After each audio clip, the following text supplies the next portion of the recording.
OMI trading volume has been 8 to 10 million per day, and yet price hasn't been moving since the big pump last month. So why is volume up, but the price isn't moving yet? Also, DC's digital comic presence has moved from Palm Studios to Candy Digital, but then Candy Digital was acquired by Futureverse. But might DC turn to VeVe for a more stable future? Active users on VeVe are still often below 1,000 daily users. How can VeVe break to the upside? Also, what is up with the VeVe collectible pricing strategy? A little bit of that was discussed last week. Does it need some tweaking? We'll share our thoughts and feelings. Welcome to the Crypto Rain channel and our family. Now, today is a special OMI's My Homie edition, joined by my amazing co-hosts. Before we get started, I want to share a little bit about why this podcast. I grew up poor in life, actually too poor for Kool-Aid. We had to buy the cheap generic Flavor Aid. And I realized that money allows us options in life. And after a few months of being in crypto, which I started 8 years ago, I recognized there was the most amazing, massive potential for financial gains that will change your life completely. And I'd been waiting for this chance my whole life. After 8 years, I know that crypto can and will change your finances and your life, but only if you do it right. And I learned that 89% of people in crypto don't make meaningful money or flat out lose money. And I didn't want to be part of that. And another 6% of people, they made money, but just a little. And really only 5% of crypto investors make life-changing gains that take them to the lifestyle we dreamed of. So I focused 100% of everything I had figuring out what those 5% did. And I just copied the hell out of it. And that's a lot of what I share on this channel. This OMI is My Homie special edition is with Doctor of Stuff and Randy. And we're going to talk primarily about digital collectibles, OMI, and maybe a little bit about the general crypto market. But let's welcome my co-hosts. What is up, gentlemen? What up? What up? Well, hello, friendos. How are y'all doing? Amazing. Amazing.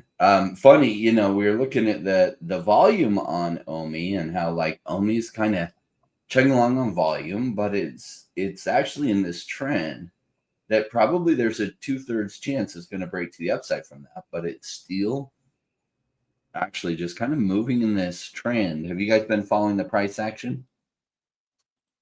A little bit. More just the volume, which I'm not concerned with. I guess and again, kind of nitpicking here, very thankful for the volume because that's what you need to get on the bigger exchanges. That's what everyone wants. But it's when we were having 400,000 a day to 1 million a day, it's like, okay, if we can just like get the volume up, the price will go up. And yeah, that's been true. 6 weeks ago, we were at, I don't know, 0001819. And we had hit 17 at one point. And the volume has gone up, but the price hasn't gone up at a commensurate rate. It's doubled, but it's when the price action doubles, but the volume goes like 9x. Is that the ratio? Is that like when we go another 9x to 81 million, do we only double again to 00064? Because I feel like at that much volume, you should probably get a bit more. Like, for example, like DeLorean, they usually have like 10, 13 million in volume a day, but they have like a 10 to 13 million dollar market cap. I feel like some companies, or at least crypto companies, the volume in which they have, that's usually the market cap of what they have. I'm just kind of worried that there's only so much volume we can get and the price action just isn't there. Am I worrying about nothing? Well, the trading volume will not determine the price because that does mean that there are buyers, but that also means now that we've hit this price level that some people may have bought down here and they're like trying to take their profits, but most likely it's people that bought going down and they're like, this is good enough, I'm going to bail out. And so as much as there's lots more people buying right now, there's an increased number of sellers. So it's in this battle right now as to whether it will break to the upside or not. But usually when we see this kind of flag like this, after having broken to the upside, it usually continues to the upside 2 out of 3 times. So there's no guarantees in price analysis. There's just probabilities. The probabilities that this is a flag and breaks the upside are decent, but no guarantees. Now, as a huge OMI holder myself, even if it broke to the upside, that means very little to me, because the environment I'm looking to sell in is when everybody and their dog is talking about digital collectibles. When everyone's like, oh my gosh, have you seen this app on your phone, VeVe, and you can buy these digital collectibles? And have you seen this? Oh my gosh, I just bought $2,000 of these collectibles. That's an indicator that if I haven't started selling already, to be selling.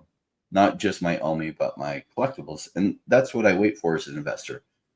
I buy when the panic is huge and everyone's complaining about how terrible it is, and OMI is dead and VeVe is dead and they're never going to survive. And this was an amazing, too good to be too true price. And most people, granted, do not think this way. We are counter trading what 95% of people do. But that's exactly what the 5% of people that make life-changing gains in crypto do on projects that are showing great signs of life and a good potential for a future. And as much as some people say VeVe is dead, the substance behind their argument is baseless. Like, in what ways is VeVe dead? They have incoming revenues. They have lots of things going on. New IP. They are the most stable digital collectibles blockchain project that I'm aware of. They're not even close to that. But sometimes people think because the price action looks like this, therefore the token is dead because the price has gone down. So therefore VeVe is dead. And that's just a naive argument. Just because the price has gone down like that, that does not mean the token is dead. That just means bear market, and specifically altcoins are punished, and the digital collectibles narrative hasn't run in a long time, and that's reflecting it in that price action. Doesn't mean the underlying company is dead. Quite to the contrary. Underlying company is pretty strong. With that said, let's talk about Palm NFT to Candy Digital to Futureverse. What is going on with DC Comics? And do you think VeVe makes a pickup here and gets DC Comics on their space? I want to know what you think, Randy, first. Oh. Yes. I looked pretty deep into, well, I shouldn't even say that deep. A bunch of surface level stuff on Twitter, because they shut off comments on their both Candy and Futureverse had shut off comments on their stuff, and so did the guy that was, I think, behind it. So you look at the quotes. Okay, what did the quote tweet say? And a lot of it is, hey, we had this, we were told X, Y, and Z from you guys. You guys promised all this, you didn't deliver. And you had a good percentage of people, 15%, say like, the rug is finally complete. And it's like, I know I've seen this before where people say this about VeVe, and it's like, how much of it is I don't want to say incompetence, because you could, even in like the medical field, you can do everything right and the patient still dies. In business, you could have a solid business plan. You could have, like, they had the money to buy candy, but they just either overspent or they raised, and they just, chickens came home to roost. They didn't have it. I think it was just the fact that this is an incredibly hard business to try to break into. And when you only have 1 or 2 licenses, like, hey, even Cryptoys, where you haven't seen anything from them for almost a year, earlier this year, they said, hey, more is coming. I don't know if they had enough money to be able to do that. Maybe they got acquired. Maybe they sold part of I don't know. But most everyone else that tries it, even Recur that had a bunch of licenses, you don't make it. Granted, they didn't take care of the IP. But with, like, was it Reebok? No, Artifact and Nike. I mean, these are some of the biggest names with like unlimited money, and a lot of people just say, like, you know what, it's not worth it to do it. So they could keep pumping money in, but they don't. Like Jim Lee, I think, has a lot of money. I don't think he's done much of Backhouse in years. So I think it's just that it's incredibly hard to do this with just 1 or 2 IPs. And then you have to compete with VeVe that just has all of the licenses. Like, what licenses are left? There's very few licenses that are. There's, of course, the people, you have that high-hanging fruit of the companies that are just scared of Web3 because they just don't know any better yet, which is fine. And then you have the people that are kind of on the fence. So like, hey, we would love to give you these licenses, for us to make a little bit of money. But every other license that I see, if they go anywhere outside of VeVe, they tend to fail. So I don't think it's really has anything to do with them trying to rug. I think it's just them trying something and living boldly, and they just missed. However, that being said, the owner's brother sold all of his NFTs like before the news came out, like the week of. Is that because his brother told him, "Hey, we're not doing well. Get out now while you can," or is it the brother's intuition saying like, "Oh, we were supposed to go on this trip. He canceled this trip. He hasn't visited our parents in a while. He asked me for money. Maybe he's not. Maybe nothing was said to him, but he was just able to figure it out," because I think that happens as well. And then the root network, like what happens to the tokens that they're associated with? It doesn't sound like they're just moving money around. Like I feel like Alexis from Schitt's Creek had said, "I've dated enough Wall Street losers to tell you that when you have to move money around, it means that you're broke."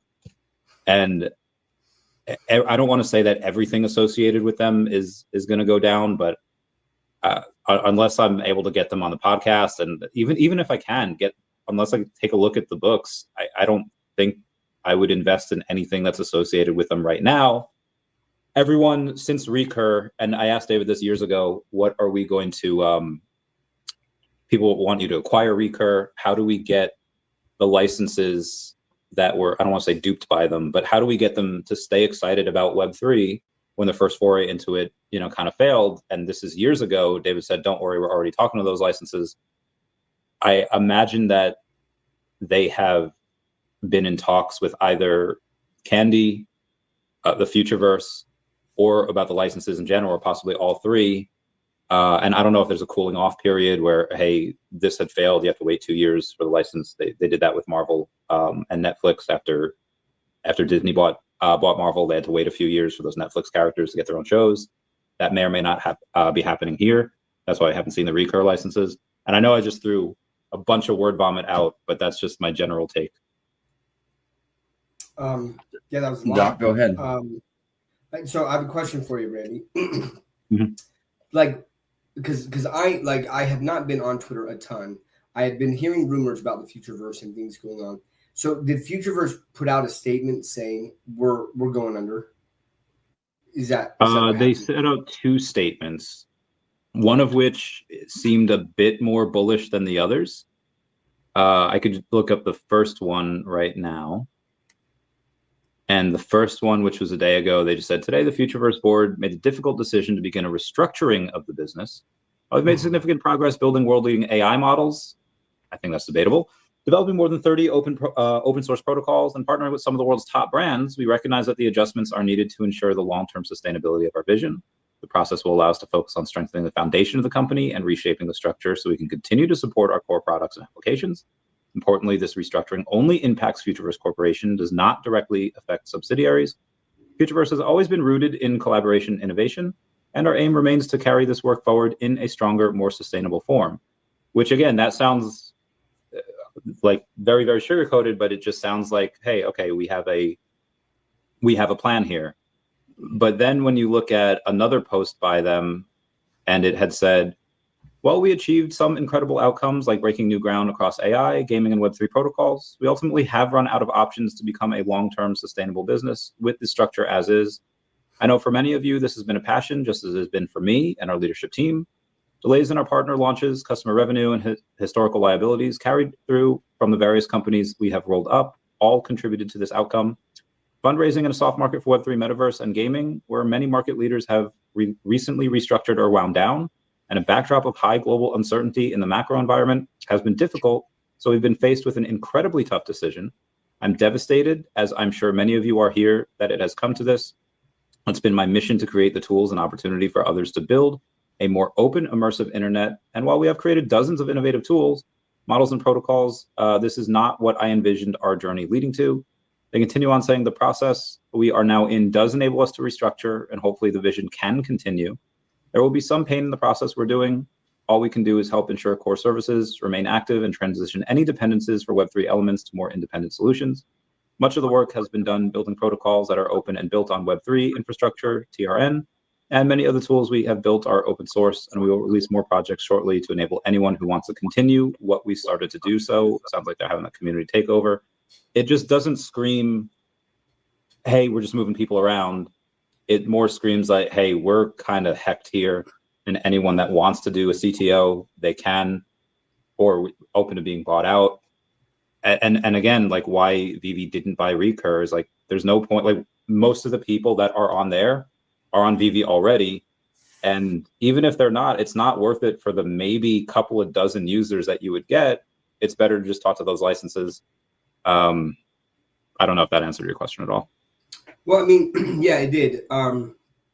First of all, that second tweet reminds me of Do Kwon with Terra Luna tweeting out, "Steady lads, deploying more capital." Right? It does not scream confidence whatsoever. He just word vomited a lot more than Do Kwon did. But it's like, I'm not laughing about this. I'm laughing about the tweet itself. But like, I hate this, man. I hate seeing these companies that really try to innovate and jump into this new space not succeed. You know, and anyone who's dancing on the grave here, you know, like, oh, it was only a matter of time and all this stuff. It's like, why? Like, why do we have to? Why do so many people do that? This tribalism, right? Like I can only like VeVe stuff, right? Or like in backhouse, it's like I have backhouse, I have broadside, I've got tons of VeVe stuff, right? I had Recur. Like I like to support it all as much as possible. I tried Cryptoids until they screwed us over. I was very vocal about that, and no apology or anything like that from Cryptoids. And I was like, this project is not going to fail with that type. Is going to fail with that type of leadership, where you don't come in and own it and make things right. That's a huge red flag. Now, I like Will himself as a person, but like leading that company, that was one of the biggest mistakes he did. He lost a lot of income or revenue from the people who supported him first with a move like that, you know. But even then, I've not celebrated Cryptoids like disappearing for a while. Hopefully they come back, you know, like. So I hope that we can change that mindset of people, right? Because I think that people are like, well, if they fail, then mine is going to do better. And that's not necessarily true. It's not necessarily true. Some of those people, like, they just leave the space and then they don't come back because they're pissed. So whereas maybe if Cryptoids succeeded, and then they'd be like, well, what's this VeVe thing? You know, so we need more people like that in the space. The Futureverse, there was a lot of promise to it. I had a project that I freaking loved, these crypto walkers that were so fun. Loved the characters, the 3D modeling that they had NFTs, and they were going to be able to build a game in the Futureverse. And like now, it just sounds like it's not going to happen. But just an alpha for you guys, and actually the listeners here. I haven't even told you this yet, but I reached out to Shay like 3 or 4 days ago, and I was like, "Hey Shay, I know, I mean, things kind of sound shaky over there, and yeah, I don't know if you could talk about anything or what you can talk about, but we'd love to have you on the channel just to talk about Candy." If possible, or when you can. And asked her if she was coming to, so she's going to New York Comic Con for sure. She might be coming to Vegas DCon as well. But I was like, hey, let's have you on the channel as soon as you can talk. And she was like, listen, yeah, can't say much now. Like I'm going to kind of wait and see how things play out and stuff. But as soon as I can, she's going to come on the show and we can talk about things and you know, what the new directions. I think it'll be very helpful for us and for all of our viewers here. So I think that will be great. But I don't know, man. It's sad to hear about this. And I agree with you though, Randy. I think it's a pretty good take that there is a chance when this happens, some of these companies like Candy or DC, right? They're just like, man, this is like, this partnership's unstable. And we know that they've done stuff with VeVe in the past. And do they at some point say, hey, maybe we need to reconnect? Because I haven't seen anything DC in a long time for VeVe. You know, not even just like the comics, right? Like there's not a lot of DC stuff dropping. So I don't know what happened there, or if they kind of are on hiatus, or maybe like this agreement. I don't know, right? But this definitely opens some windows for VeVe to kind of swoop in and be like, hey, remember us? Remember how you guys make money with us, you know, and maybe kind of sweeter deal for VeVe going forward too, you know. So yeah, like I would be surprised right now, especially if Candy is still up and running, if VeVe gets DC Comics. But maybe we start seeing DC like figures again. Like that would be great. And so yeah, I guess that's kind of like it's kind of what my thoughts are on that. Yeah, a lot of times there's concerns like as these new industries really take off, like there is a failure rate, and I do like to differentiate between a business failure and a rug pull because they're different things. A rug pull is more like oftentimes rug pulls that was designed in from the beginning. The team's usually anonymous and they pull the rug out from under you just as things are taking off and they pull out all the liquidity. And that's a true rug pull. That term gets overused to extend a business failure. And if you're not careful, you lump them all in together and they're not the same. And the better you can understand why a business goes down, the better you can learn so that you recognize patterns and you become a savage investor. But you'll never become a sophisticated savage investor if you just see everything as a blanket rug pull that fails, because you're not learning why things are failing, what went wrong. You're not learning to become an overall investor, because like what an investor that becomes really good at this does ends up identifying better probabilities of businesses that will fail or not fail and will do well versus those that will fail. And so the journey in crypto is really the journey of learning how to invest in the crypto space in companies with a high probability of doing well, and often buying them when they're cheap. So what 95% of the people do wrong in crypto is they buy high hoping it goes higher. And only 5% buy when things are punished, when things might look grim, and they do a lot of research to figure out, okay, what has high likelihood to succeed, and then they're buying. And that's what I noticed. All the people that I know that have become millionaires through crypto, that's exactly what they did. But that's the opposite of what most people in the crypto space are doing. And right now, most people in the crypto space are completely ignoring OMI, and I think to their own detriment. They're completely ignoring the digital collectible space, and I think to their detriment. Now, there's no guarantee that this sector is going to survive, but in many ways, digital collectibles are superior to physical collectibles because of the instantaneous marketplace. They're verifiable that you have the actual legitimate item and you can put them on the marketplace without having to like have PSA grade it and then hope it doesn't get lost in the mail. There's a lot of countries you can't even mail stuff to without things getting stolen out of them. And there's just, the buyer doesn't know for sure you didn't fake that PSA grading seal. And so there's just a lot of friction in that marketplace, whereas the digital marketplace, you can put your collectible on the market. Person buying it knows exactly what they're getting and they can buy it 2 seconds after you list it. That makes things more verifiable. Like people feel like, okay, I am getting the legitimate item. So there's greater trust there. Now, is everybody in the world going around flexing their digital collectibles? Not yet. That's why there's potential money to be made here, because if everyone in the world was already flexing their Batman digital collectibles and their other digital collectibles, well, then the prices are already high. So you have to see, is that trend going to happen? I strongly think it is. And then buy when things are cheap, when there's trouble in the water, because that's when prices are low. Because, as I was thinking this last week, like, investing is really simple. Why do so many people miss it? Because they think there's this magic button you press where you can buy high and it just goes higher. You can wait till everybody is doing it and somehow make money. And that's the opposite of what everyone who I've known that's made millions through crypto does. They literally buy during these times where the trouble is thick and everyone's running out of the burning building, and they go in the burning building and they identify, is this savable and is this likely to make it? And then they take a chance. For example, in the 2019 through 2020 bull market, 2/3 of what I invested in failed. But I was buying during the bear market, so everything was so cheap. So the 1/3 of things I bought, when they did survive, took my portfolio 100x from what the bottom was. That's just with 1/3 surviving. So 2/3 of what I bought absolutely failed, and yet I outperformed the S&P 500 by like 100, not 100 times, but like, orders of magnitude better with even 2/3 failing, because the gains can be so big when you are buying when things are savage, essentially buying in a fire sale. And I worked for a real estate investment company for like 7 years. And often I was the one that would go through the fire sales on a building that had burned, identifying is this savable, and often buy it. And you might be able to buy a $280,000 house and be buying it for 30, 40, 50,000.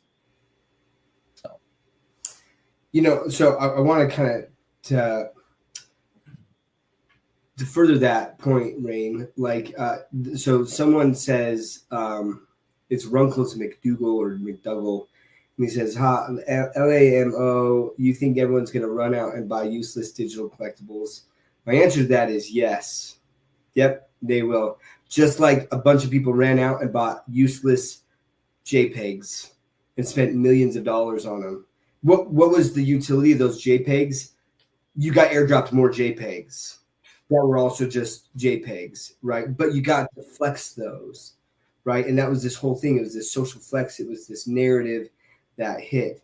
And you know what? You see those useless JPEGs again, that really all they're doing is giving you potentially more airdrops. They're starting to increase in price again. Like I was talking to Crypto Cosmo about this Goblin Town. Goblin Town kind of had this pretty big rise. I mean, I think the top of them went to 8 ETH or something like that, but like it just got down to like 0.06 ETH, and they had to run up to 0.3 ETH, like a 5x in like a week. So yeah. Like I do think that people are going to call you call them useless digital collectibles.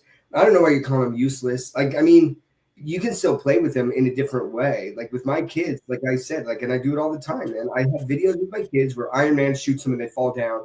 And then we watch that and they love that, man. They will watch that for hours. Hulk smashing them, and everything. And they just giggle and, and you can take videos in AR, you can do things with it. So it's better than a JPEG, right? You have this AR and VR capability there. But then also, like, as the technology gets better, we've seen these AR and VR glasses that are coming out, and they're thinner, they're lighter, and they do more things, right? And I think that's going to continue. And I think that as that continues, these digital collectibles are going to have a place in the future, and they will become a thing. And I think because even though that technology isn't here yet, the speculation in crypto is always looking to the future. They're speculating on these things, and price goes up because of speculation, not because it's actually there. And so my answer again to that is, do I think that everyone's going to run out and buy useless digital collectibles? Absolutely. And you know what? Someone just bought, like, shout out to Crypto Cosmo. It was kind of fun, but he just showed that he has 700 Marvel Comics #1 comics, right? So like if we take the floor price that's been going on like for quite some time at $20, that's $14,000 on just those comics alone, and probably spent more than that, honestly, like because the floor wasn't always at $20. And I kind of I was trolling Sanjay, Mr. MC1, and I was like, hey, are you now Mr. MC2? And then he flexed that he has over 1,000 Marvel comic #1s, right? So I don't know, because he was silent for like a while on that, and I wonder if he was like out there buying more. But the thing is listen, like I think what VeVe has created, this digital collectible thing, I do believe that it will hit a narrative. Now you've got Sagittarius saying, hey, maybe he believes the narrative is going to come. Maybe it will come with gaming. That is such an easy plug-in, honestly. If some of these NFTs that VeVe have what do they call it? Like skeletons? What is it that they're I can't remember what the modeling is called, but basically like where they could drop them into different games or something like that. Like there's a possibility that VeVe has some of those collectibles like that could literally just be dropped in as they are, or they could work with these companies and say like, hey, with APIs and say you own this collectible, and now that collectible can be played in this game. If that happens, like it's going to happen at some point. Like I don't know if VeVe is going to do it, but I guarantee, like there's no doubt in my mind that is going to happen. that some of these NFTs are going to tie themselves together with some company, and having these NFTs are going to allow you to play in mainstream games with those skins and those characters. So yeah, a narrative is going to hit there. But again, that's the thing, right? This is who we're trading against. We're buying these things against the people like Runcos McDougall who don't believe in it, and we'll see who's right. Like, you may be right. I don't believe so, but because there's such a large portion of the population that believes like you do, that this is a thing, this isn't a thing, that collectibles are dead. These prices are a lot lower. And so, and we're buying low while the FUD is high, or there's concern about this. And we believe that a narrative is going to hit. Now, if it does, the risk to reward is pretty substantial here, right? I don't think it's a 2x. I think it's a 5, 10, 15x on some of these things, maybe a 30x. Like, that's a big deal. And yeah, that orders of magnitude higher than anything that you're going to get in the real estate market, the stock market, any of these things, right? But there's bigger risk, and that's the volatility that we play in. So there's my soapbox. What's funny about this space is it takes a little bit of what I call golden vision. It's the ability to see kind of the components here and being able to take pretty good guesses of what that adds up to. And some people just can't see it. Remember last bear market trying to explain this game that I bought some land in a blockchain game that was barely launched and the game kind of sucked. And I was trying to tell some people about the land in the game, and they're like, well, the game sucked. Why is the land going to be worth anything? I was like, yeah, but you actually own the land. Was the land usable now? No, you can't use it. Well, when's it going to be usable? I have no idea. See, useless. So it was easy for them to throw out these quick sound bites of, see, useless. Oh, can't even do it. Da, da, da, da. That land went from, I was buying Mystic Cloth for $80. The game was Axie Infinity. Yeah, everyone's heard about it now. Now's not the time to buy. When I had it, nobody had heard of it. And when you tried to make the case to people, they just said it was stupid because they couldn't see how this idea of ownership was a big deal. So the game completely took off, not because the game was good, but because you could actually have ownership. Because that ownership, you could acquire something, you could play a certain amount per day, and you could earn SLP tokens, and that was worth something. So people were making money playing this game, and it became the 10th highest played game in the world for about 3 months. And in that time, the company made like $1 billion in revenue, which like maybe 5 games in history have made $1 billion in revenue. The land went from, I put 4,100 into it. I sold out at 400,000. It went to like $12 million if I include the tokens that they airdropped to me for having bought the land at the initial drop. And, you know, when I was trying to explain to people, they just said I was dumb and the game was dumb and it wouldn't amount to anything. And it was really easy for them to just dismiss it without trying to look deeper. And that's cool. I don't need to convince anybody. Like, in fact, I don't even try to convince anybody anymore. When people give me pressure or whatever, they're like, oh, that's dumb. It's like, cool. You do you, bro. Like, because of the bear market that I acquired all these risky things, and many didn't even make it. In 2021, I was able to put myself in a place where I never have to have a job again in my life. So here we are again. Now it's early bull market. Like Bitcoin's been running for a while, but most of the altcoins, especially blockchain gaming, digital collectibles, hasn't run yet. And so those prices are really, really low. And once again, most people don't have the vision, and that's totally cool. I'm not here for them. I'm here for the people that you can share the components with. They have enough. Just, I don't know. Some people get it and some don't. And they can be like, I see where this is going. Yes, I'm going to take a risk that if I put money in there, I could lose it. But if it does well, it might go up 5 times, 10 times, 30 times, 100 times what I put in. Cool. I'm going to take that risk. And you know what? There's those people out there. And that's why I love doing this podcast and the show. It's because I've met a bunch of them and, you know, been able to grow a community of people who think like that. And what's fun is a whole bunch of people, this message just bounces right off them. They can't hear it. And that's all right. This isn't for them. What I really enjoy is some people, you explain these things to them and they get it right away. They're like, ah, yes, I've been waiting for this type of thing.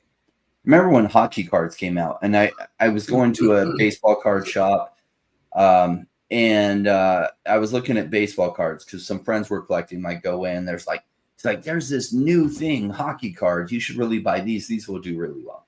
And I'm like 14. I don't know what's going on.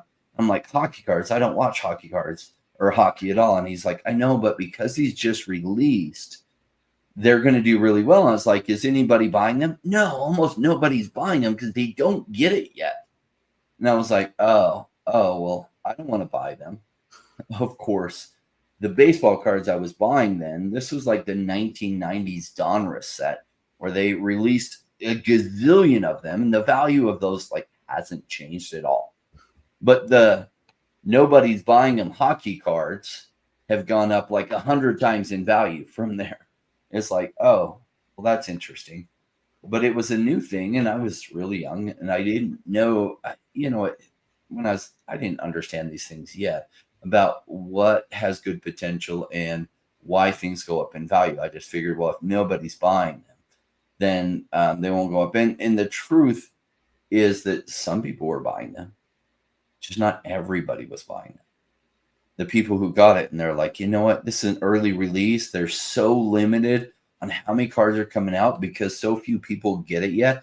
As more people come into the hockey card collecting space, these are going to do tremendous because the number of mints on these are so low versus the 1990s Donruss set that they printed off probably 100 million of each card. So like there was no scarcity there, but on the hockey cards there was. These early digital collectibles with VeVe, compared to how many people I think are going to come into space, they're going to be very, very rare. And some of them are going to do incredibly well. And as digital collectibles comes around, their token OMI is going to come around. Now, I did want to go to this super chat. Thank you, Turtle, for the super chat.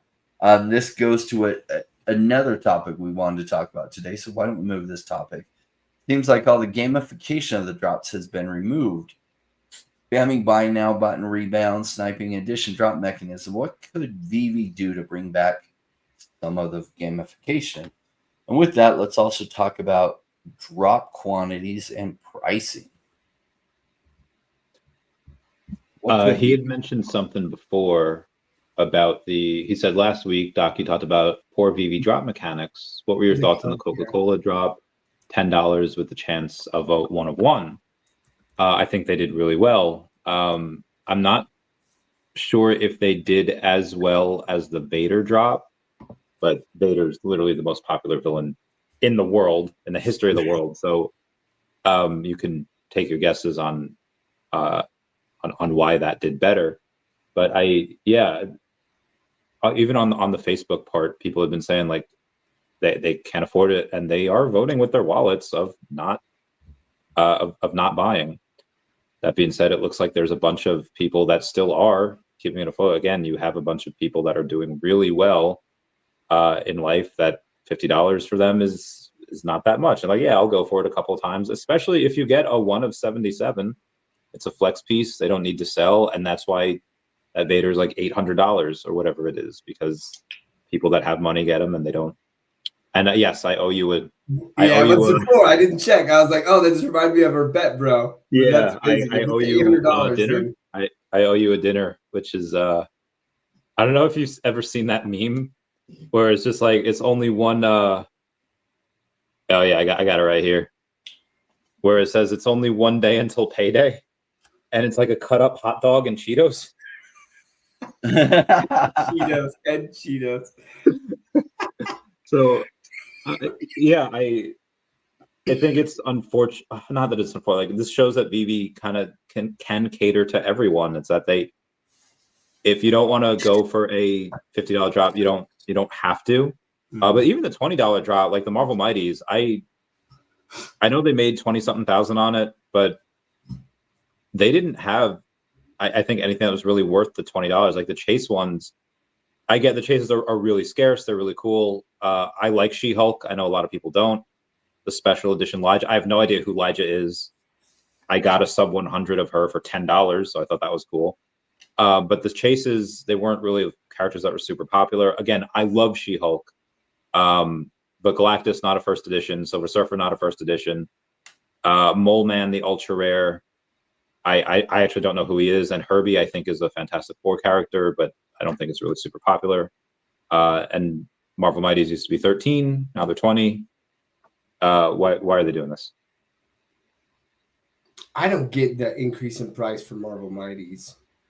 I don't, because they didn't even sell out with some of the Marvel Mighties at $13. Yeah. But listen, like, honestly, they may be doing price testing and saying, okay, what's the price point at which, and maybe we charge a higher amount and we don't sell as much, but do we make more money overall? Again, that's a strategy, but you're going to burn out your users, you know, and like I said, and people can, you know, Wes can take another clip or whatever, and people can crap on my take, you know, like behind, you know, their little laptop, like, you know, cyber warrior there, keyboard warrior. But like, at the end of the day, like the reason that we do this show is because we have a voice. And I think it's important to bring these things up, and hopefully VeVe listens, right? Like, to the community.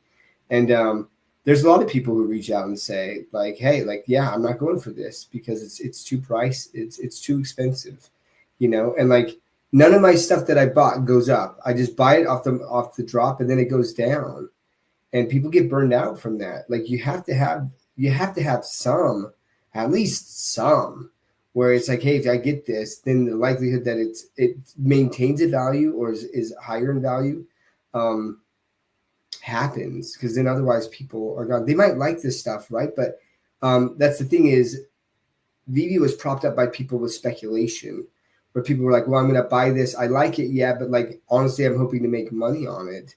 And then with that money, they would buy more stuff. Right. And they would collect the things that they liked. But again, like, it would be very interesting. And we don't have a mechanism to do this, where if people bought certain things, statues, or, you know, actual collectibles, and they literally walked out of the store, and then someone was like, I'm going to pay you 90, like at a 90% discount for everything that you just bought.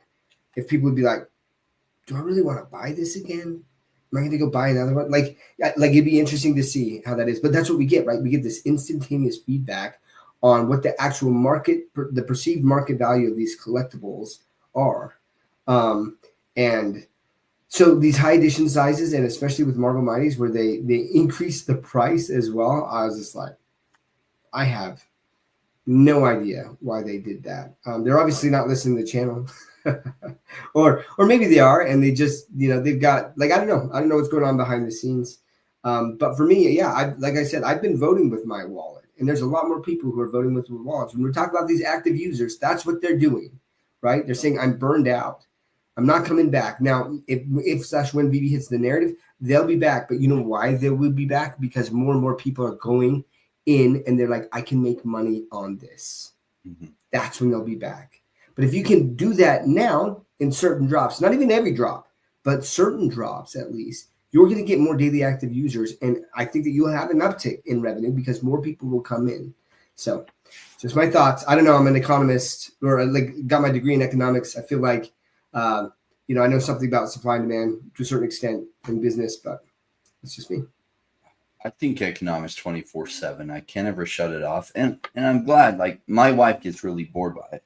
But if you combine economics and the psychology of people behavior, it helps you figure out what people are going to do. And with this, like he's looking at what could they do to bring back some of the gamification. Because probably Turtle's like, we want to bring back more users. But if you think about, like, why has FigPin done so well the last year? The majority reason why FigPin has done so well is because the value of the collectibles has gone up. That's what makes collecting fun. It's not the only thing that makes it fun, but that is the amplifier. If you can get something rare and it goes up in value, that's what drives the fun. So when you start with a high initial price, like VeVe is doing, you decrease tremendously the chance that it's going to go up, especially when you have so many mints. So you almost guarantee that everyone who buys at your drop is going to take a loss in the short run. And that's going to suck the fun out of it for however long it takes for prices to reverse. Now, McFarlane gets this.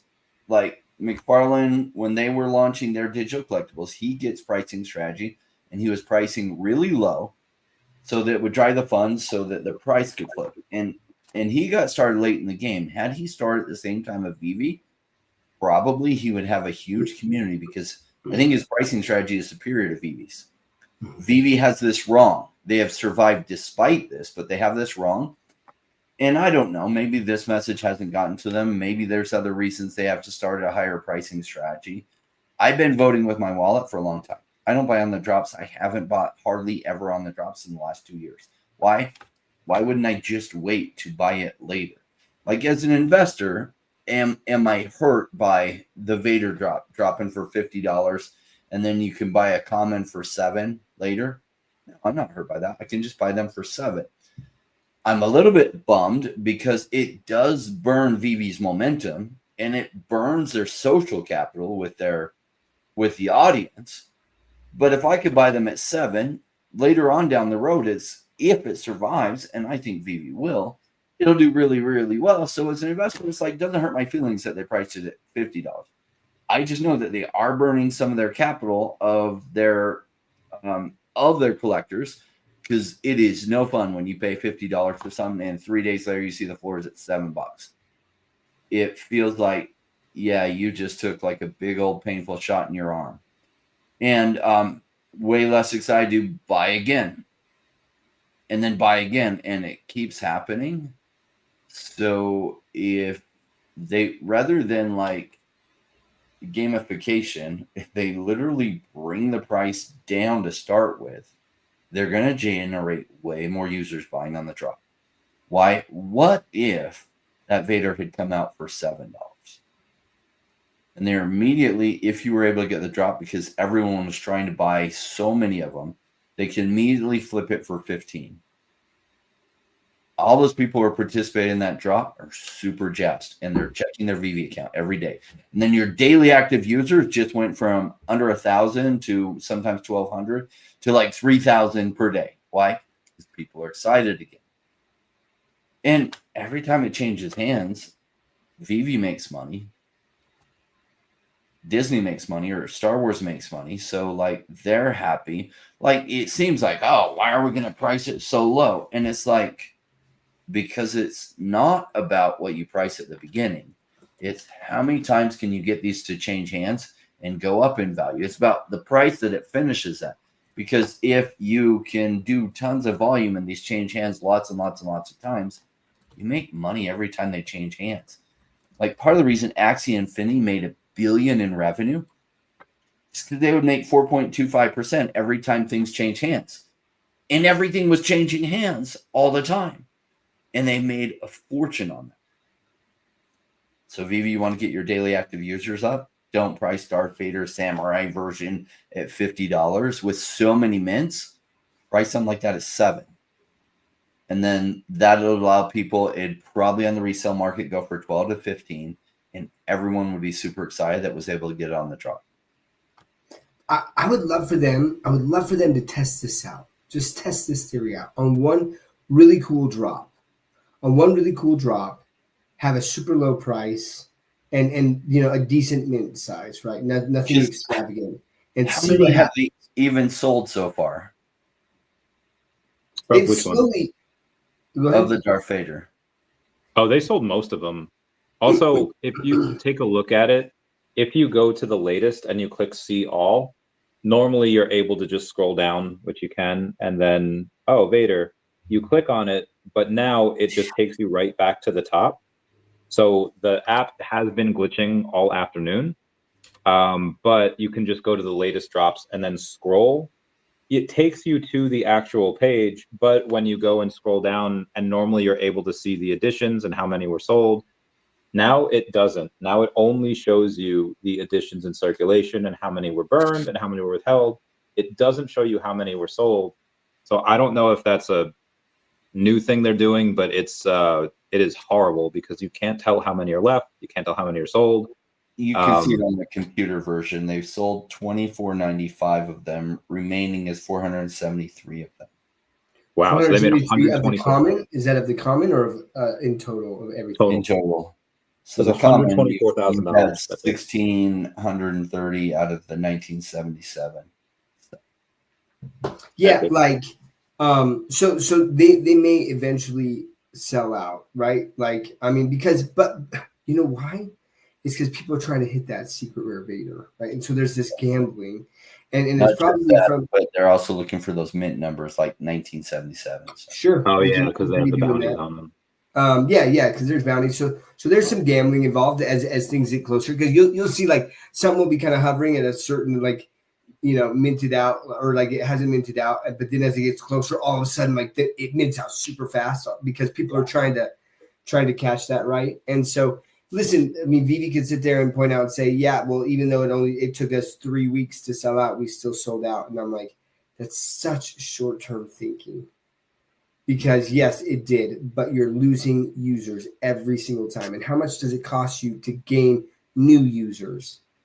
They're seeing it as a success because look, we've almost sold out, but they're not one of those people that bought it for $50, didn't get a good mint, and is like, my resale is $7 now.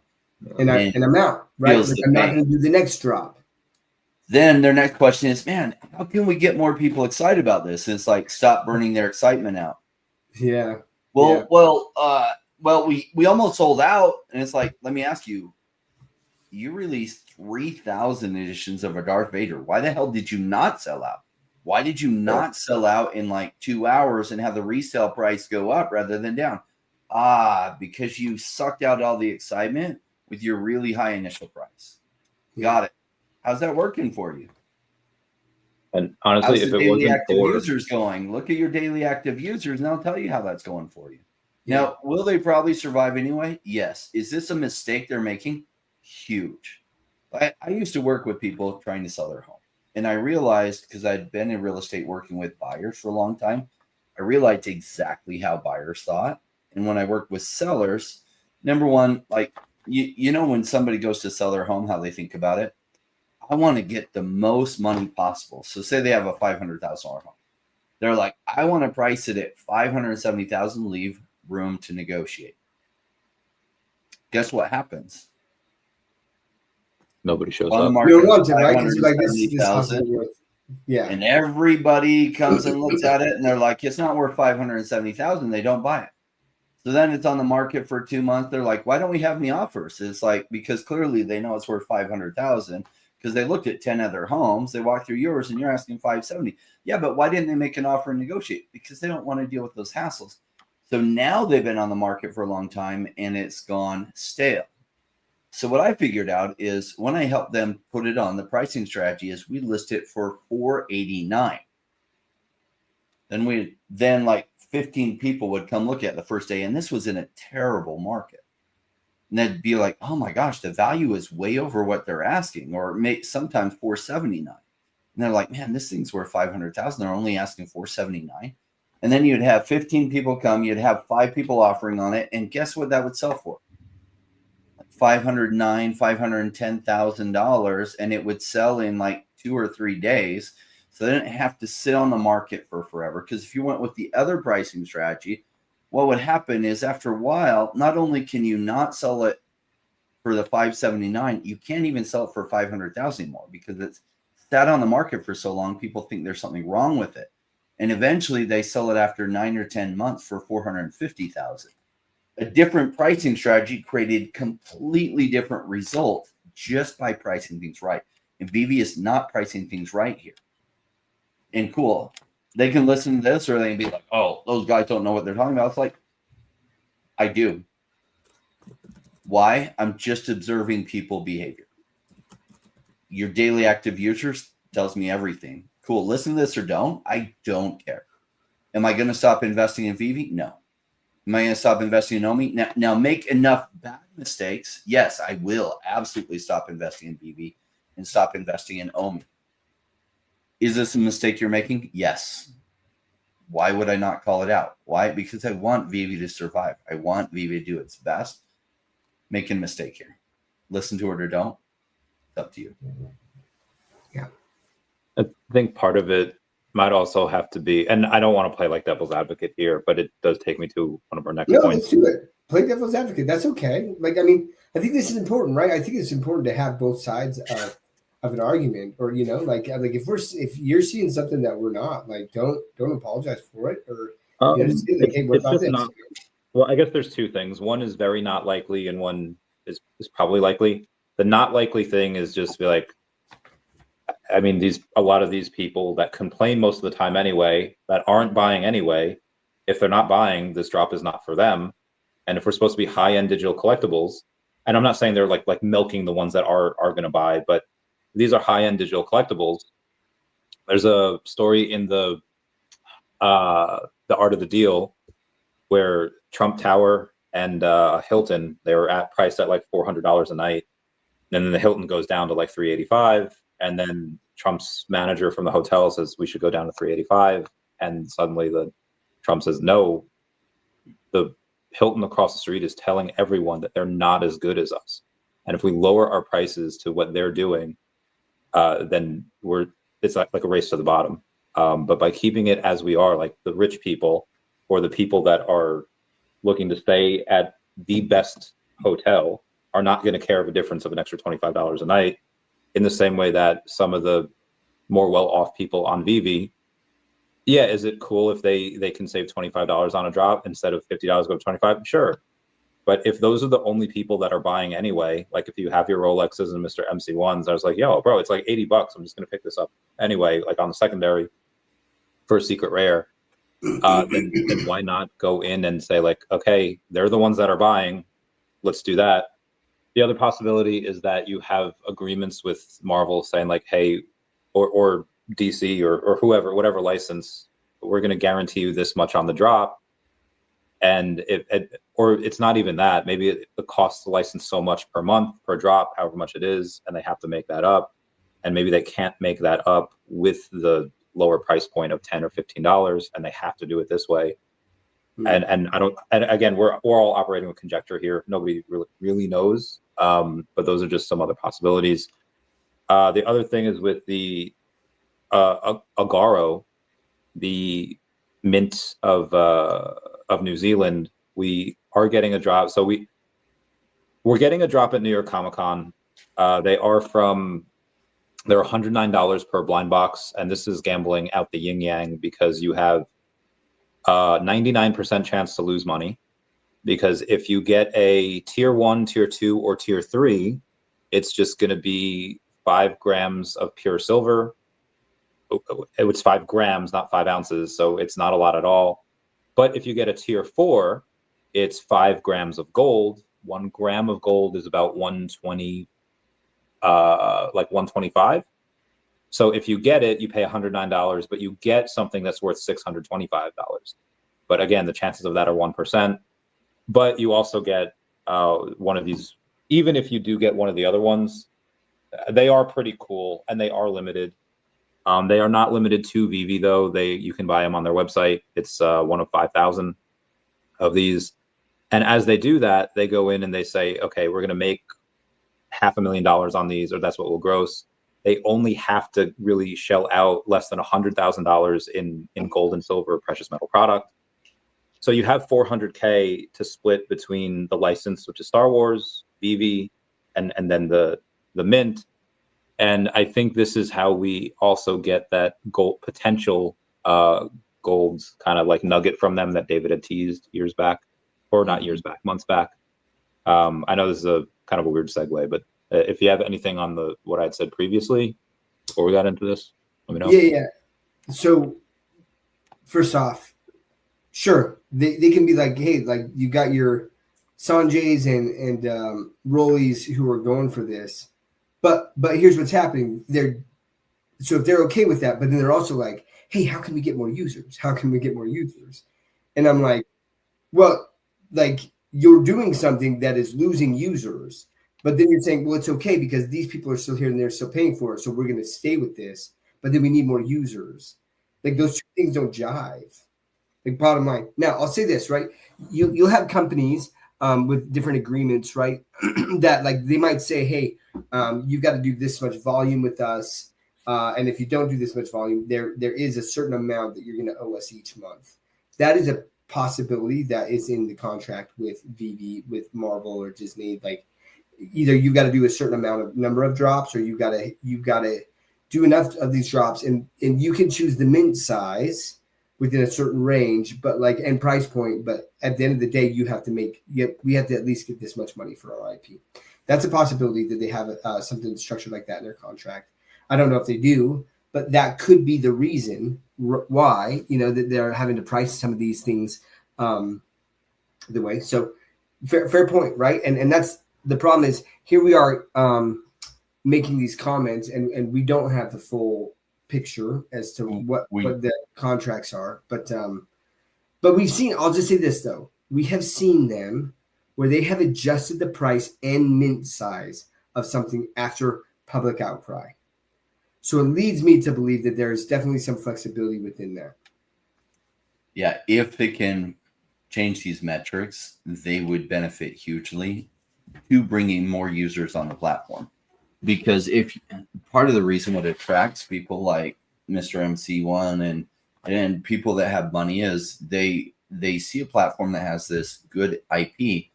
But the truth is, if they continue to kill their users, like blow them out like this, $50 on a drop that goes to $7, and it sucks all the fun out of it, that the drops will continue to suffer. And then the survival of the platform is less likely.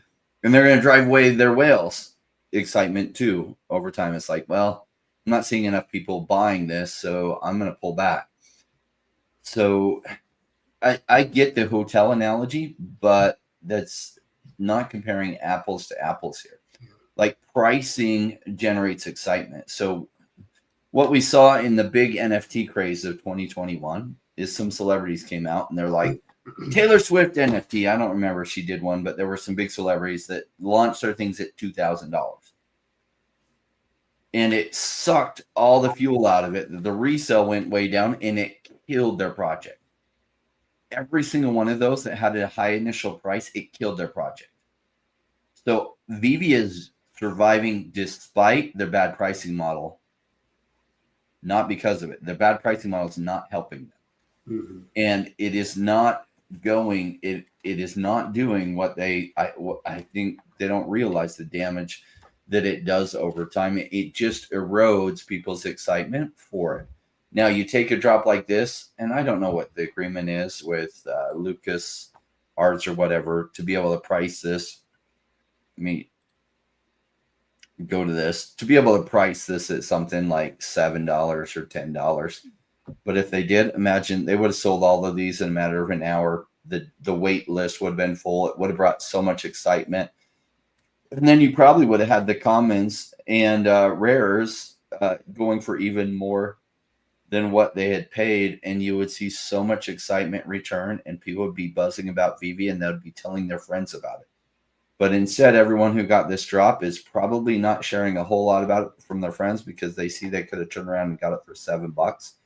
Unless you happen to get a secret rare or you got one of those crazy cool mint numbers. So what percentage of the drops got the secret rare? Like what was the total? 77. Like, yeah, one in 100. 2.5. 2.5. Yeah, 2.5%. Okay, so 2.5% are super duper stoked that they participated in the drop. And so this is why so few daily active users. It's really not that complicated. And Darth Vader, this is great IP. The collectibles are freaking cool. But I was talking to Dr. Seth this last week, and I think about, like, one of the things I collected, I love Star Wars stuff, and I collected Star Wars Legos. And so I think about physical collectibles. And imagine you buy a big IP that you like and say, whatever you're super passionate about, they launch a toy of it, and you go out and you buy it and pay $50. And you're like, oh, I love this toy. And then 3 weeks later, you go to the dollar store and you see one of those for like $7 at the dollar store. Are you really excited that you bought it when it launched? Not really. And they've been doing this over and over and over again during the bear market. Now, I shared this pricing strategy like 2 years ago when McFarlane Toys was doing. And they could say, well, look, McFarlane Toys doesn't hardly do anything. They might not even survive. And it's like, yeah, they didn't launch at the same time VeVe did. They were not prepared for the bull run, so they didn't get that huge growth of their audience like VeVe did. Had they done it, their pricing strategy is superior. They possibly would be crushing VeVe right now. I'm telling you, their pricing strategy isn't benefiting them. So we'll see. You know, like I don't have to weigh everything that they're weighing, but this is the stuff that I'm good at. Will they make a change on this? Probably not, but it's not helping them. So here's another interesting thing that I want to talk about with psychology with this, right? And then I think we're beating a dead horse. But like at $7, I would have bought a lot of Vaders, right? So like I have spent nothing on the Vaders at all. And the funny thing is if I hadn't gotten like the ultra rare, and the ultra rare was selling for $50 or something, I probably would have bought it. You know what I mean? Like, but because everything else, it's just the psychology of things where it's like the thing, like whatever I bought is a little bit higher value, even if it was only $10 that the common went up to, you know what I mean? From $7, it's this whole psychological impact, right? Where I'm just like, I'm more willing to spend additional money chasing some other things because I made some money. Whereas if I'm like, it's almost a guaranteed, it's a 98% chance that I lose money on this, I'm out. And not only that, then I'm like, there's a sour taste in my mouth. And I like the collectibles. I think they're awesome. I still haven't even spent the $7 on, or whatever it is, on the floor one for the common yet. Haven't even done that. You know, whereas before, if it was at $7, I know that I'm at least getting a common. More than likely, I'm going to get a common, and I'm willing to spend it there. But there's this excitement there. You know, yeah, it's just wild, you know. But like, listen, did they paint themselves into a corner too, right? Where all of a sudden, if they start doing these high-end collectible drops, and they're lower prices, and everyone's all pissed because they're like, well, you know, oh, now you're dropping this price, and I'm like, maybe, but they can release a statement and say, you know what? Like after some analysis, we realized that. We think that right now the pricing strategy is going to change a little bit with this, and we're going to test some things out. And you get out in front of it, you know, and do that. And yeah, man, I don't know. So I didn't mean to cut you off, Rain. If you have, they can play around with this, right? Why don't they do that on some drops? But one of the good examples, there was a comic that they did, or one of the Spider-Man. What is it? Spider-Man something that they had a very limited number, and it still sells above the price that it dropped at. Because the price combined with the rarity was good enough that anyone who got it has made money.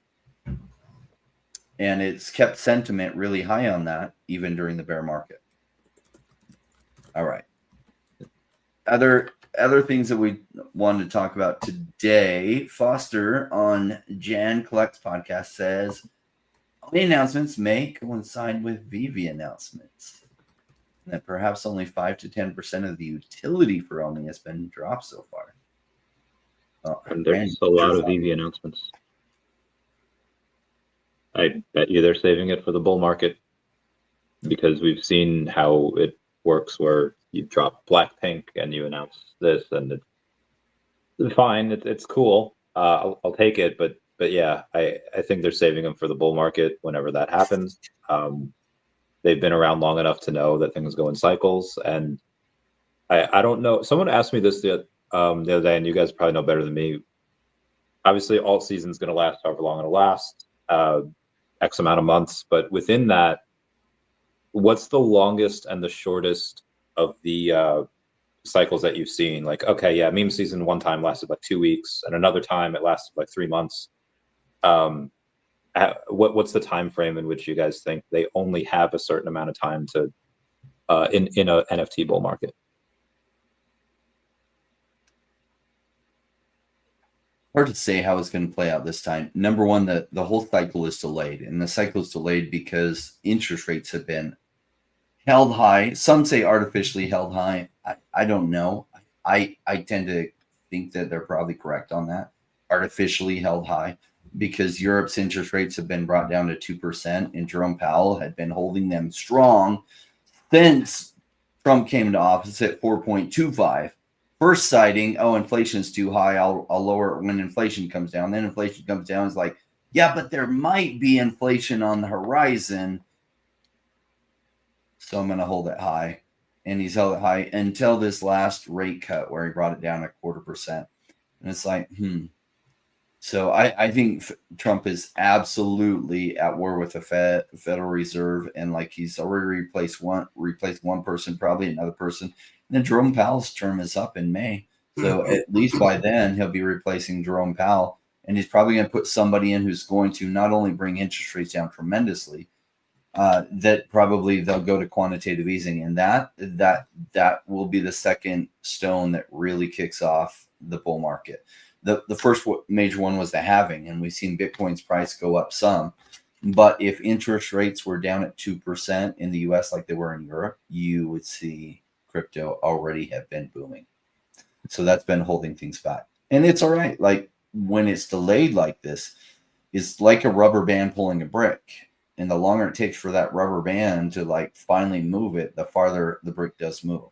So that just means when the bull market happens, it's going to go further faster. And that's going to be a wild ride. So there's a government shutdown tonight as well, unless the Senate happens to pass something in the next 2.5 hours. Do you think we really need to wait until May for kind of a, that true alt season? Or will Fed go to quantitative easing and lower interest rates? So it's like, I don't know really what the reasons Jerome Powell, his real reasons for not bringing interest rates down. I can't read his mind, and I only have what he said, but what he said doesn't match, because for a long time he was saying, I can't look to the future and see that rates are coming down. I can only look at the data I have now, and I have to make decisions based on the data I have now. Then when inflation can come down within the range that he said he would then cut rates at, he's like, okay, well, it's within the range I said I'd cut rates at, but I'm looking to the future, and it may be high in the future because of this tariff war. And it's like, wait, I thought you could only go off the data you have in front of you and not speculate to the future. But now you are saying you're speculating on the future. And so I find when people are giving differing reasons, like, they're not telling you the real story. They're telling you a story. So Jerome Powell has likely been telling us a story about why he's not lowering interest rates, not the story. And I don't know what the story is. Maybe he hates Trump. Maybe there's all the board of governors of the Federal Reserve been voting to keep it the same because they hate Trump. Or maybe there's some other reason. I don't know if it's politics. I don't know what it is, but they have been. All I know is their actions don't align with their words. And I don't know why. So I can speculate as to the reason, but it's just speculation. I don't know. So when those interest rates come down further, and 0.25% was nice, but there's more to go, you're going to see money flow into risk-on assets like crypto like crazy. We've only seen the beginning. And some people are saying, oh, the bull market's over. It's not going to happen. It's already happened. They're wrong. They're wrong. It could be that. I'd give about a 1% chance. Like, they're just wrong. Those odds are terrible odds. Like, much of the bull run is still to happen.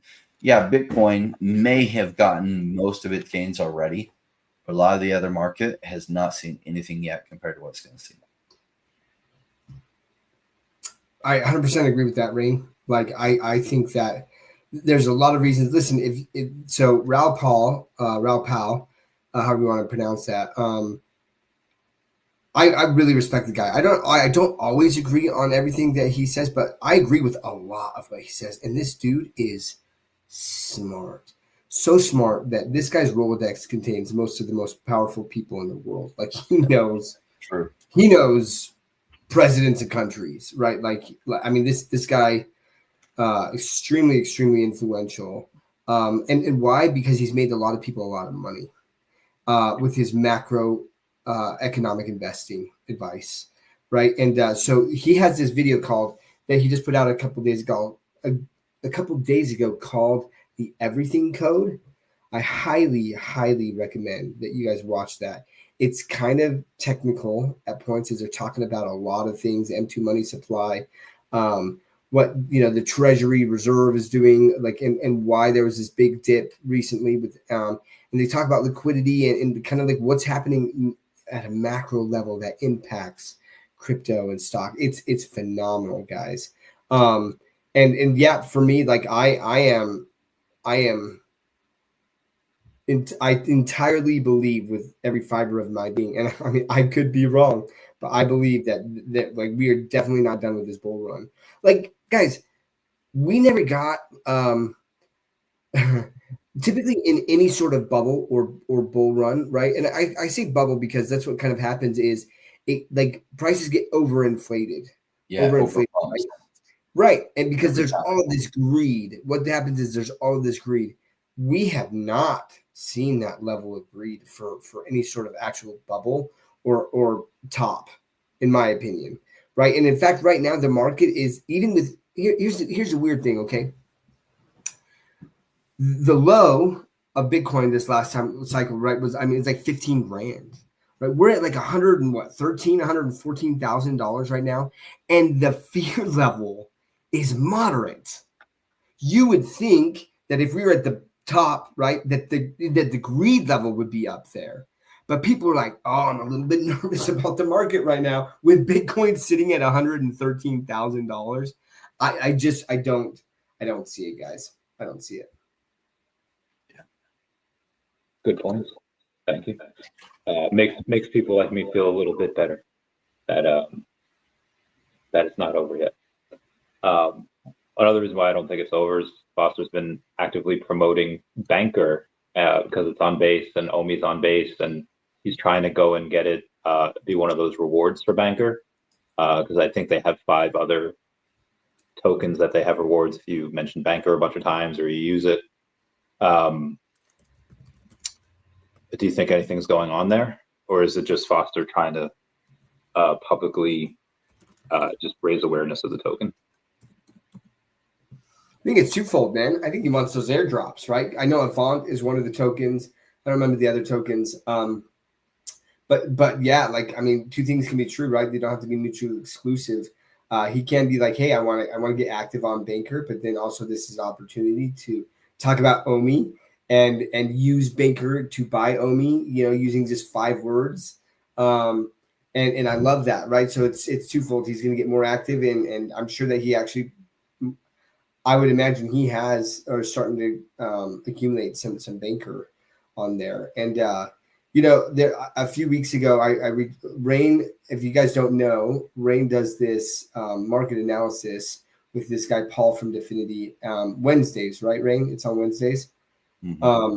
Yeah, and I had asked several weeks ago. I'm like, hey, will you cover Banker? And it was really fascinating. Banker had just done this big jump up, and they were talking about it a little bit. But like, if you guys haven't ever watched that, it's so good. It's so good. Just it's cool because Paul is an expert at technical analysis, and Rain knows his stuff too. But then Rain a lot of times will provide kind of this fundamental analysis of like what's going on behind the scenes as to why sometimes these token prices jump and things. And so it really, I really enjoy it and listen to it. I can't do it live most of the time because I'm working, but man, I listen to it every week. And so Banker is it's this AI agent tied to base blockchain, and there's been a lot of dev work on it. It's pretty phenomenal what they're doing with it and stuff. And so I think the Banker actually does have some substantial promise there.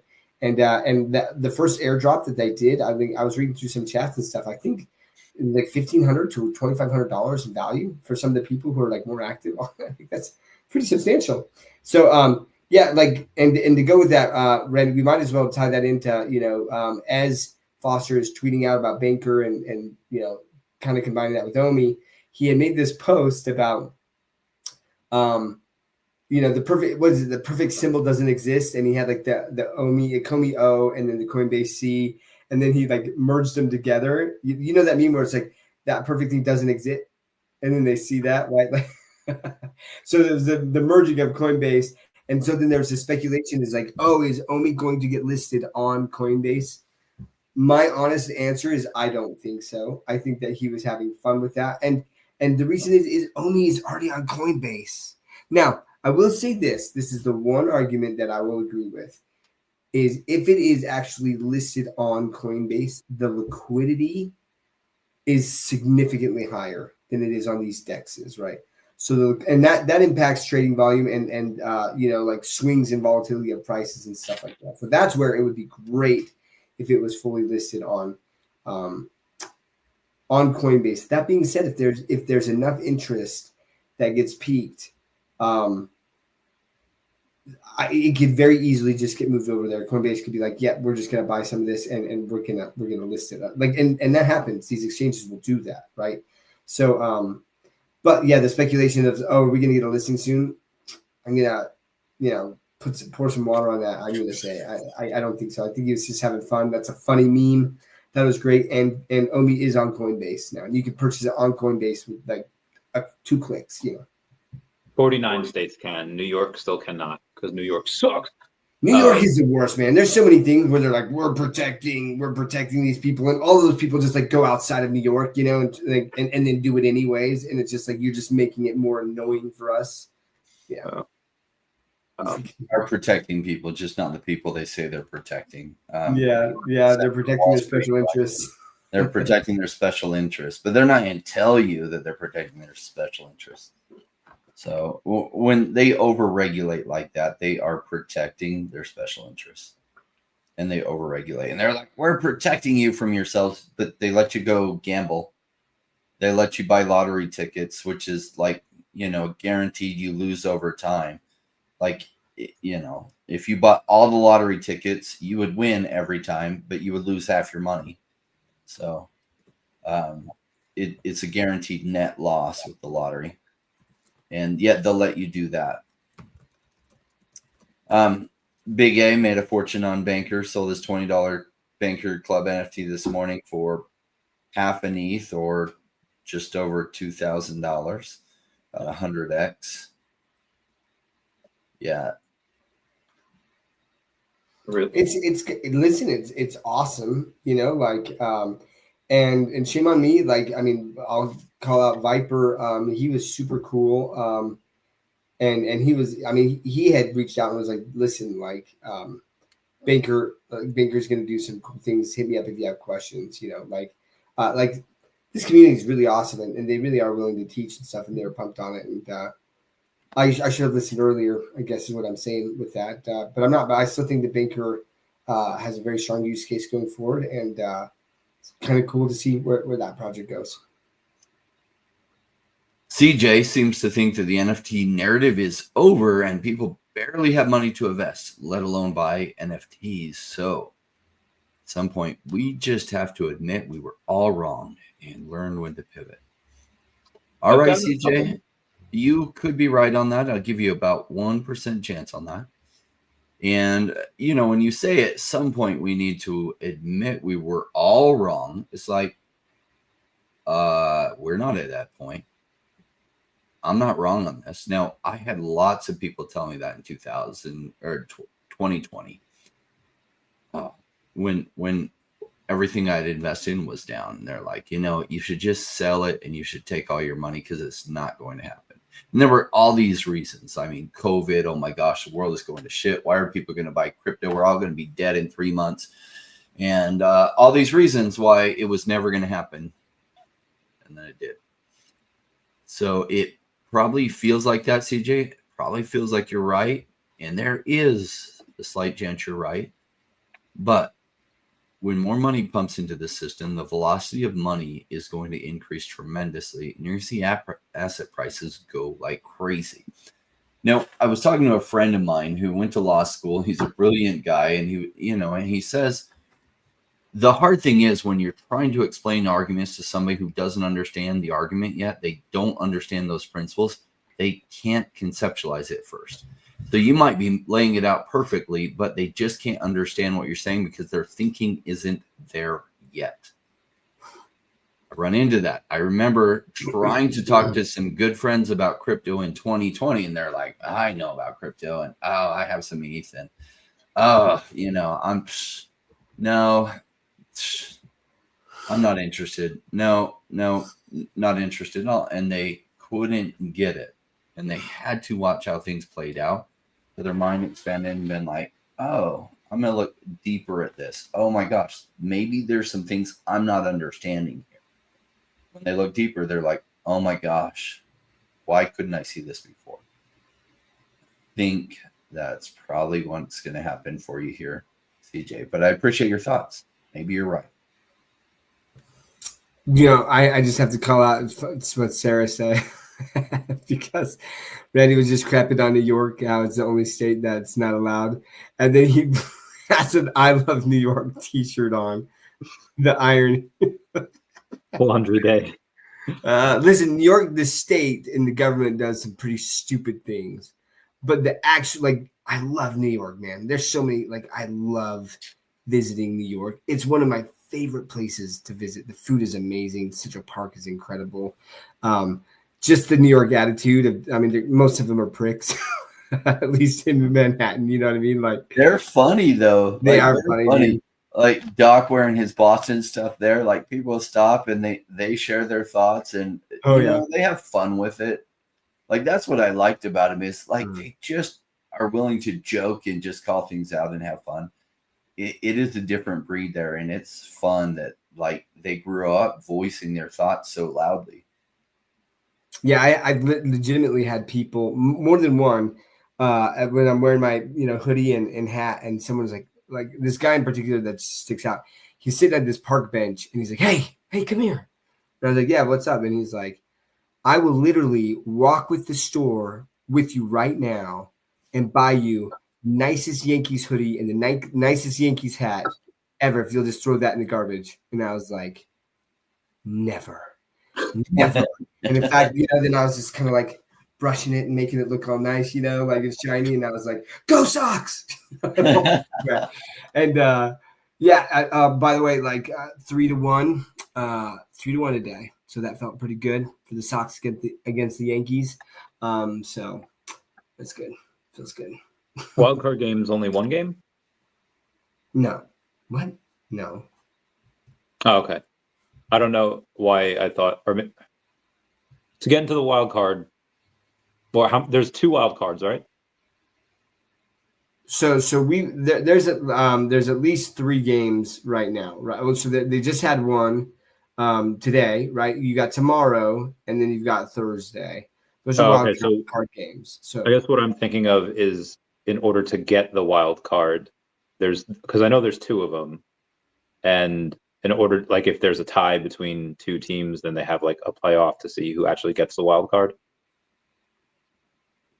Unless I'm tripping. Sorry. I know that I know the actual series is a best of 3. Same with like division series and all that. But the other thing, the division series is actually best of 5. Yeah, so best of 3 for the wild card is what that is, right? So if the Sox win tomorrow, they're in. So we'll see how this goes. But listen, we've at least got 2 more games, so it's great. It's always great to win that first one, man. Just relieve some of the pressure off you, like a little bit, and then you can kind of focus and train more. But listen, actually, guys, with that, I probably be Kuma. The answer is yes. Rain and I are planning on going to Vegas, unless plans have changed with you, Rain. But I'm going. Yeah. So with that, though, gentlemen, I got to take off. I'm coaching my adult gymnastics class tonight. Looking forward to it. It's gonna be a lot of fun. Sour D, how dare you again? Yankees in 3. It's not happening, man. It's not happening. But that's what I love. See, and this is the fun thing about like having like the fun banter that happens when you have this team, right? That you're passionate about and things like that, and you don't let it get like out of hand. It's super fun to talk crap on people, and the Yankees are so easy to talk crap on. Oh, I just love it. They spend all this money and they're still just not like they just are not that great. So, anyways, all right, I'm out, fam. But I've enjoyed the discussion tonight. It was a lot of fun. So, take it Love easy. you, Doc. Yeah, Doc is right. I did have a ton of fun in Manhattan. I didn't expect it would be near as cool and fun as it has been. I've been there a couple times now, and downtown is amazing, Manhattan, and like the people were fun. I found them so fun and so cool. You know, I heard like, oh, New Yorkers are rude and this and that. I found them fun and engaging. I didn't, you know, maybe there was a rude person. I don't even remember. I just remember people kind of talking their mind and just having fun banter with a bunch of people. Yeah, it's fun. I'll be there in I think 8 days. 1, 2, yeah. I'll be there on oh no, 9 days. I get there on Thursday night. I leave on Saturday, and I was originally supposed to go to Vegas, which I still am, but I got an email. Spirit canceled my flight, canceled Sparky's flight. They canceled like thousands of flights. There's a bunch of people that were left stranded over the last day. So I have to rebook those flights, and then I have to. I'll be back in Orlando in December, I think, as well. Talk to you about that offline. A lot of fun things. There's no VeVe stuff in December. There's we got October and November. I have to tell Taps, make sure he's coming to DCon. Well, let's talk about the crypto market because, like, you know, CJ brings up some points that it's good to talk about. Like, that is common sentiment that CJ is saying. There's a lot of people thinking that NFTs aren't going to happen this season, that what has happened is going to be what's happened, and that Bored Apes and stuff, some money has come into them and pumped the floors some, but it's like, and the question is like, why are people going to spend so much on these NFTs when the economy is hurting? Well, it's always when the economy is hurting that they flip to quantitative easing and they bring the interest rates down.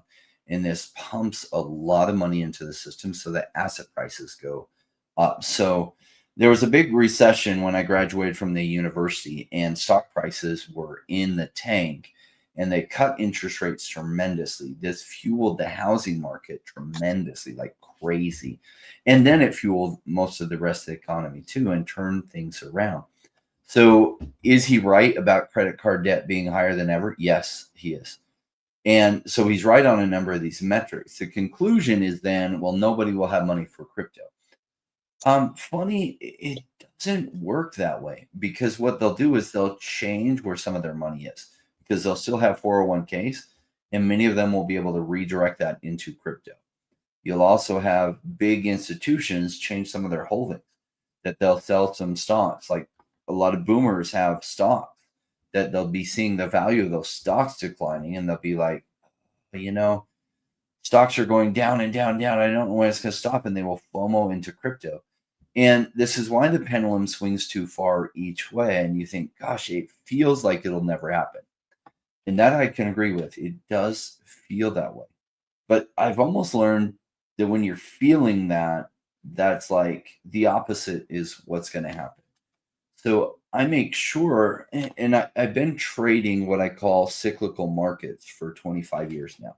So before crypto, I did real estate investing in specific markets that had this over boom and over bust principle, because they were the best. Because you could buy when things had over busted, and you could hold it till it over boomed, and you could make much higher than normal gains. And so crypto is even better than that, because you don't have to deal with renters. You don't have to deal with a mortgage payment. You can buy some, even with whatever extra money you have on the side, and you can just wait it out. Now, some of what you buy may fail, and that's, if you think of this as early stage business investing, that's what I think of it as, because that's kind of what it is. Some people play on the more speculative things like meme coins and stuff. I don't play in that market. I look for specific businesses. They're 2 to 6 years old. They have strong things that I think, okay, this is a strong narrative. This business idea has good potential for a great runway, at least till the coming bull market, if not longevity after that. VeVe being one of my favorites, because I think digital collectibles are going to be a huge thing. And it might not feel like that to you because they're not a big thing yet, but they are going to be a big thing. We saw the first of that in 2021, and that was somewhat predictable. I thought NFTs were going to be a big thing before they were, and 2021 confirmed it. Some people are like, oh, that's a fad. It's never going to happen again. Oh, yes, it's going to. And the reason is because social flexes are a big deal. And more people will be wanting to digitally social flex. It hasn't been a big thing. But why does somebody pay $4,000 for a Louis Vuitton purse? Because they like V and L on their purse? No. Is it really that much better made than like the $200 purse? No, not meaningfully. It's the social flex. It's the status associated with it. And the same will be with some premium digital collectibles from the standpoint of like, oh my gosh, this is super, like there aren't very many of this Spider-Man. This is the first Spider-Man on the blockchain. Oh my gosh, it's a secret rare. And look what you can do. Oh my gosh, it's the first Batman on the blockchain. And there's only, 8,000 of these. And I have 3 of them. Like nobody else has these. And so there will be a social flex behind it because these are, that's why I've gravitated towards VeVe, because what is essential on giving you a better probability of success with this type of thing is brands that everyone loves. And at first they really just had Batman and a few other like Tokidoki brands and stuff.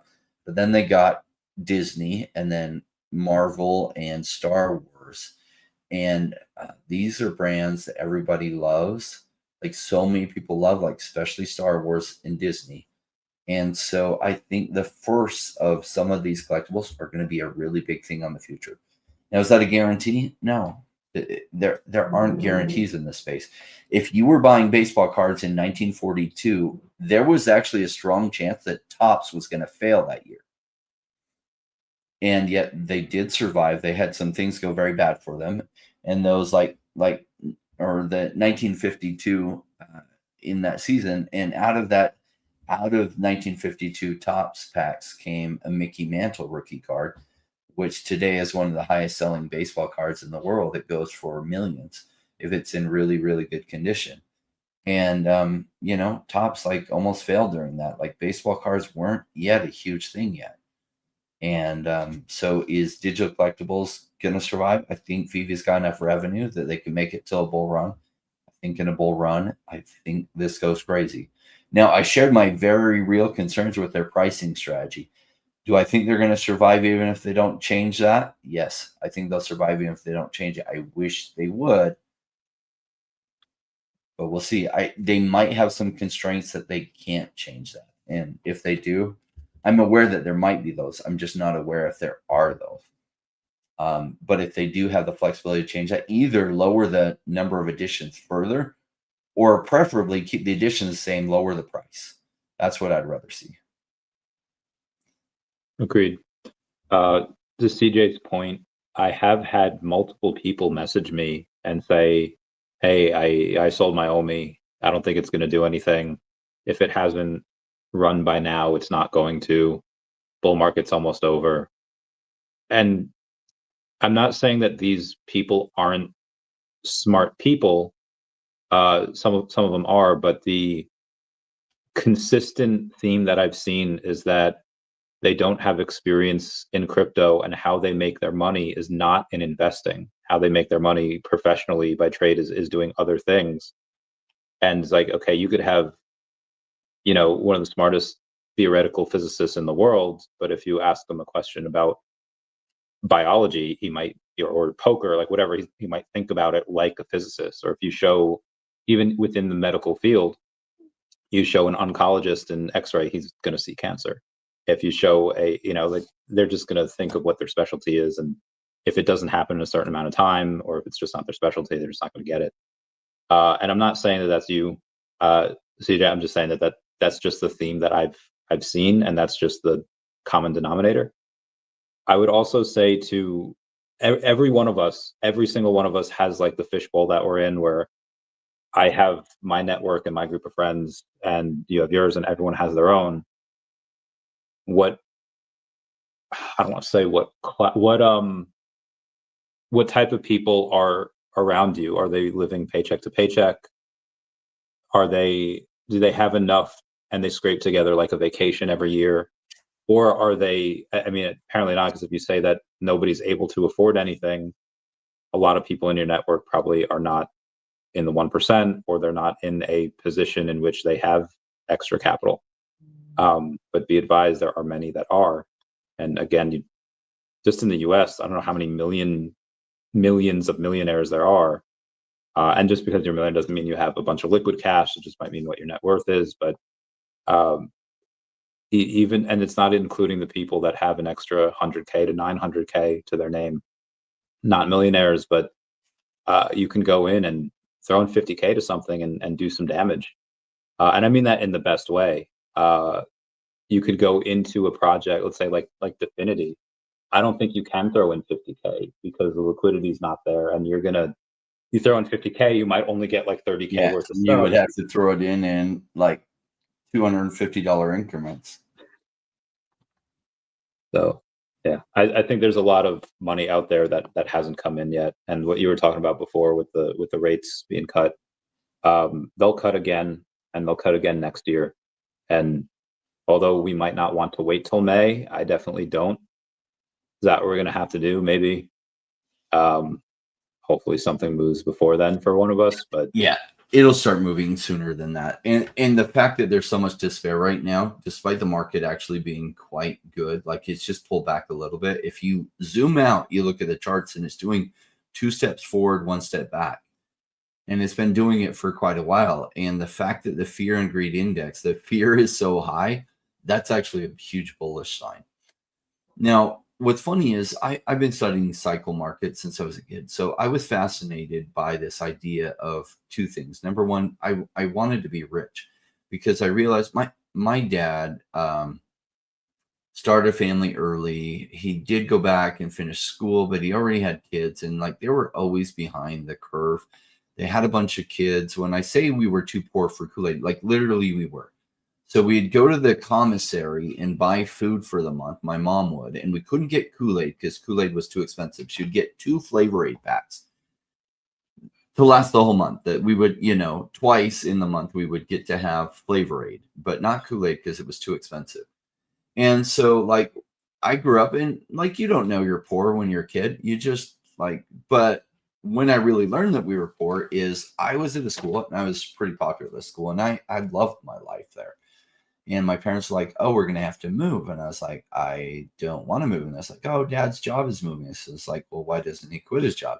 Well, because we would go broke. We, and have to find a new job. And it's like, well, I don't want to move. It's like, well, we have to because his boss says we have to. And I realized no money equals no choices, no options in life. So then I started to think, well, how do you get rich? Like, how come some people are rich and other people aren't?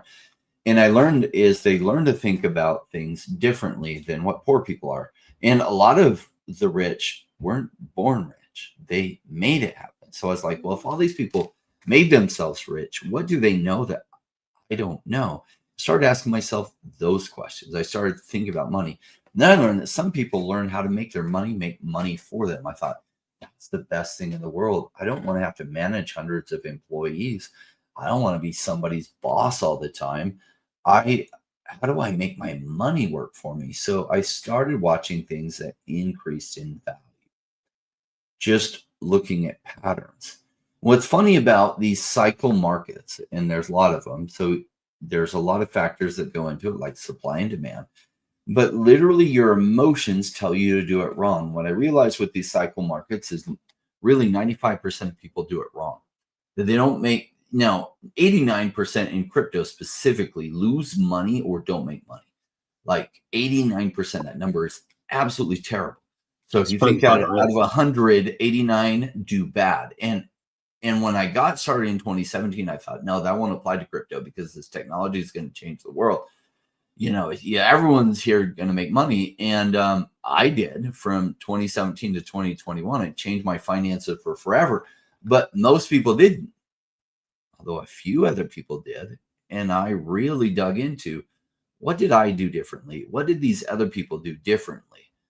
And it wasn't luck, because we all did the same things, and they were very different than what everyone else was doing. That number one, we weren't chasing green candles. Like, I oversimplify it into, like, what I see most people do wrong is they chase green candles. And there's a lot of reasons why we want to chase green candles. Like there's a lot of people selling their high risk altcoins which haven't moved yet, so they can move to where the action is, which is Bitcoin. That is a perfect example of chasing green candles. I say buy when it's boring. Like, guess what? Blockchain gaming right now is very boring in that nobody is buying it, nobody's talking about it. In other words, that narrative is very boring right now. Blockchain gaming is going to change the world. This idea of ownership, when coupled with gaming and good games, is going to change everything. And the amount of money that's going to come into video games is like nobody has ever seen. And Axie Infinity was just the start of that. Axie Infinity, not my type of game at all. I literally tried to play it for like 2 days. I wanted to peel my eyes out. It was so painful to keep playing after that long because it's not the type of game that I like. And yet my investment in Axie Infinity did tremendously well. Why? Because this idea of ownership is powerful beyond belief.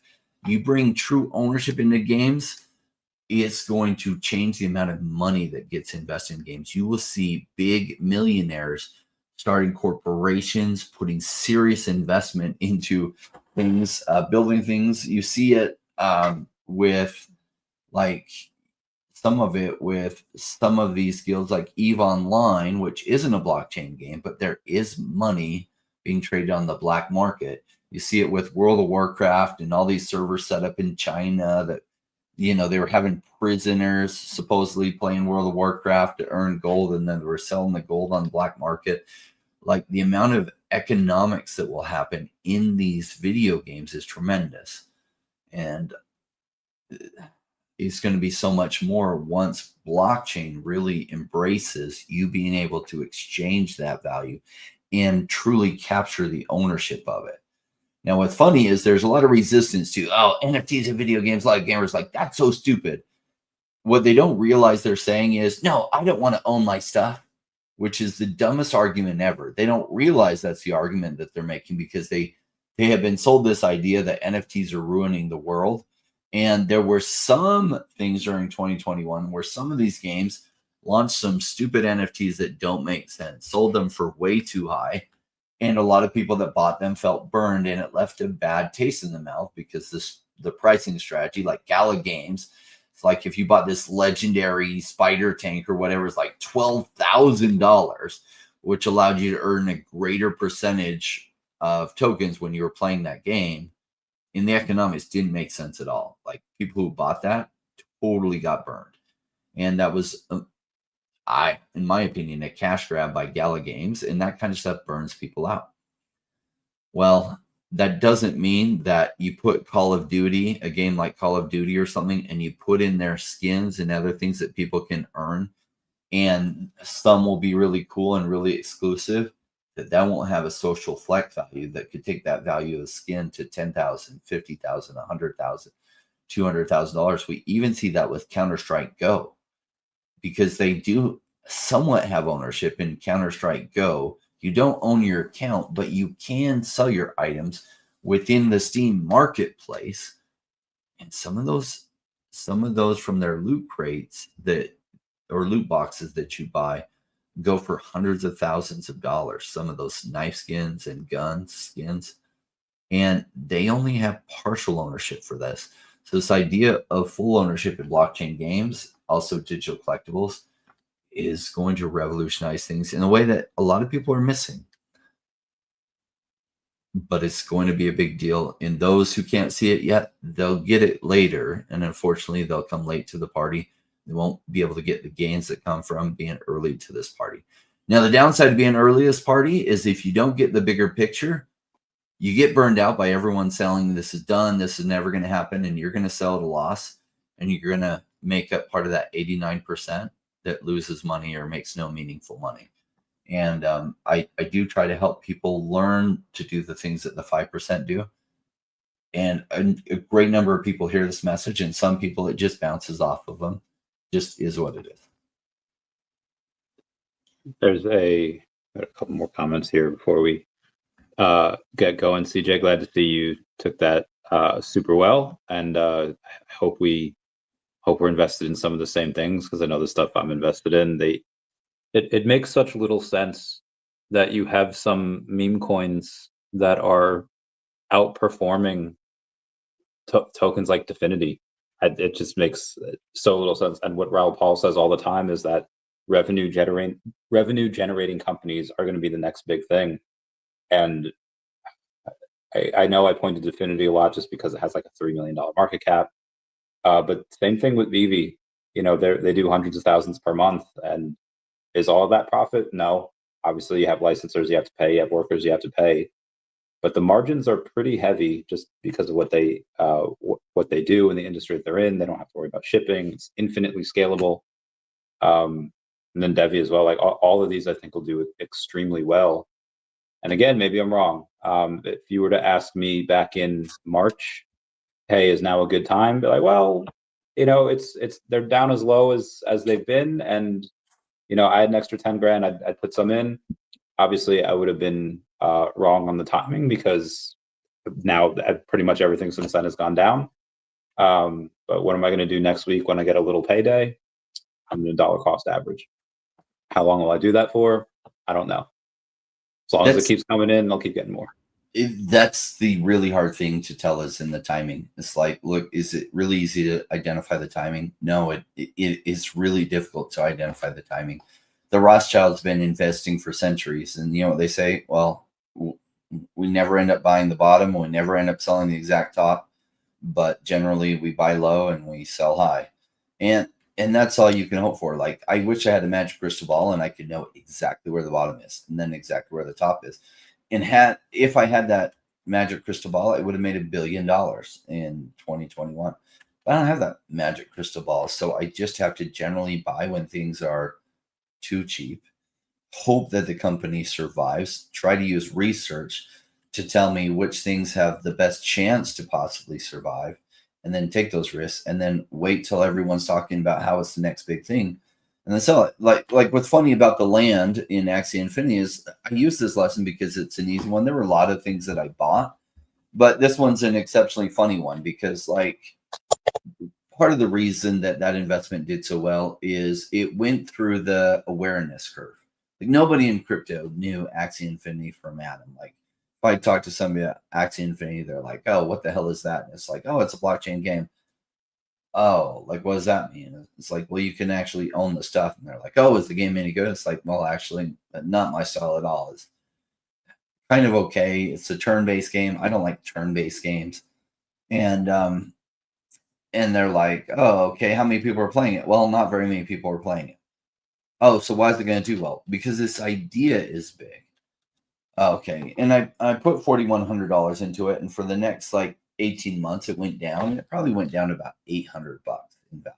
I was like, man, shoot. And my wife was giving me crap. And then over the next 6 months, it went down to about what I put into it, about $4,000 in value. Then over the next 3 months after that, it went to 400,000, at which point I exited.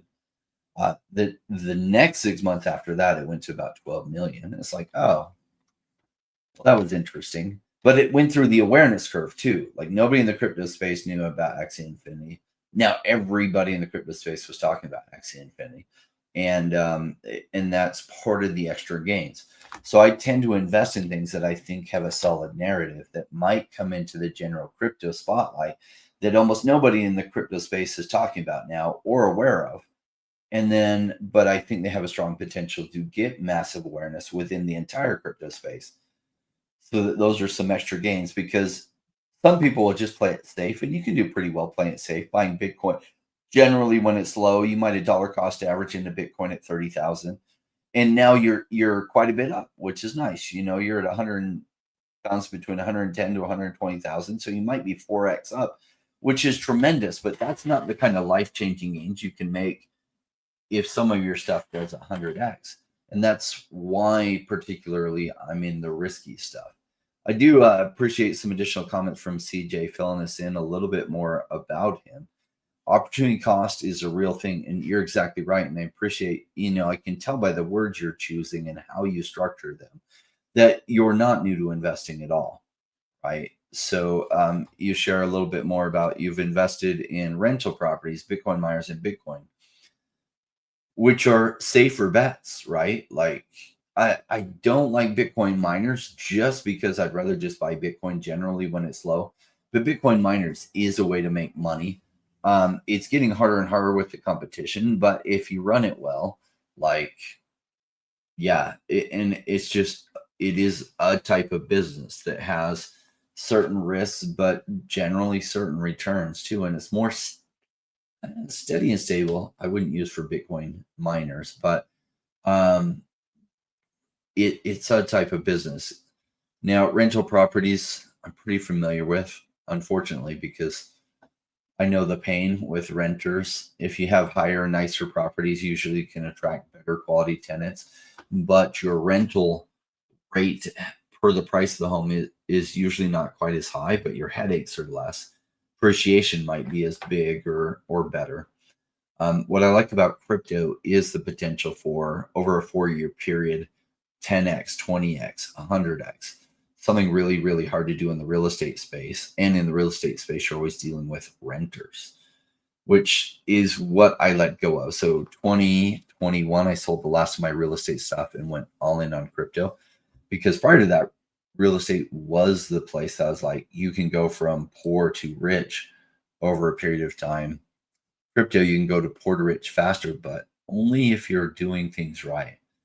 And the funny thing about rentals and real estate, you're probably successful at these, CJ, but if you look around, you probably know a ton of people that have tried it and been very unsuccessful, and didn't make it past their first couple of years because they probably bought at the height of a bull market and got liquidated or went upside down during the bear market of real estate and lost all their stuff. Agreed. Huge opportunity with AI data centers. True.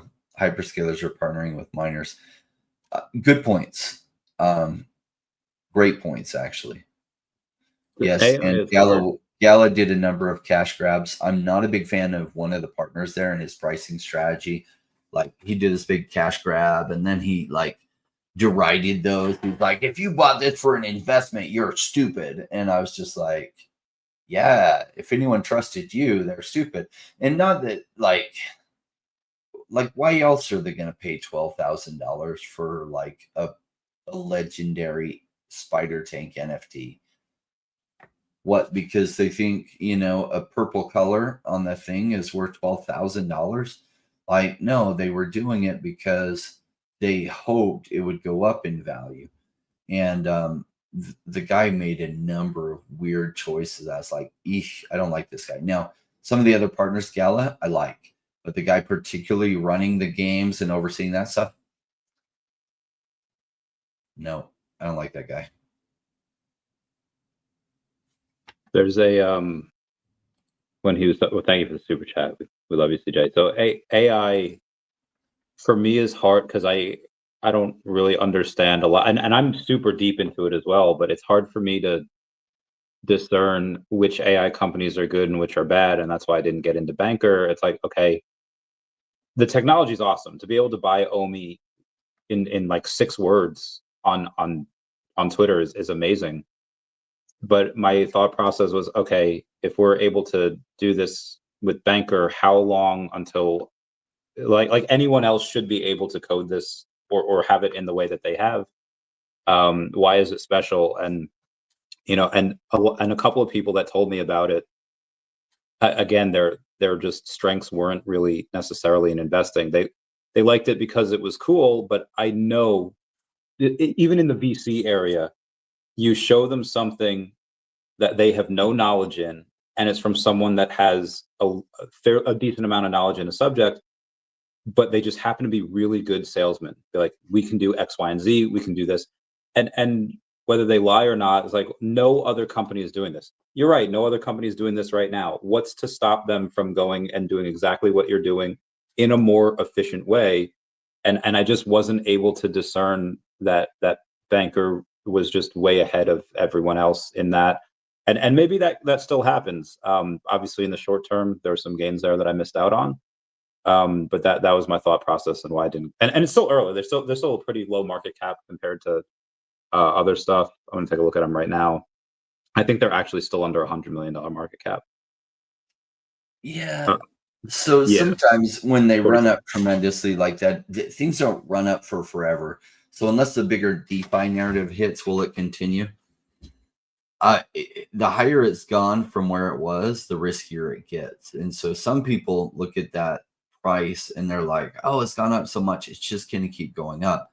I think the reverse has gone up so much. I feel like the risk is getting higher and higher and higher. And that's why I oversimplify it into never chase green candles, or don't chase both boats that you've missed. And if you miss getting on that boat, when Big A got on that boat where he bought the NFT for $20, he's now taking profits on it, which is a smart sell. He's got 100x on it.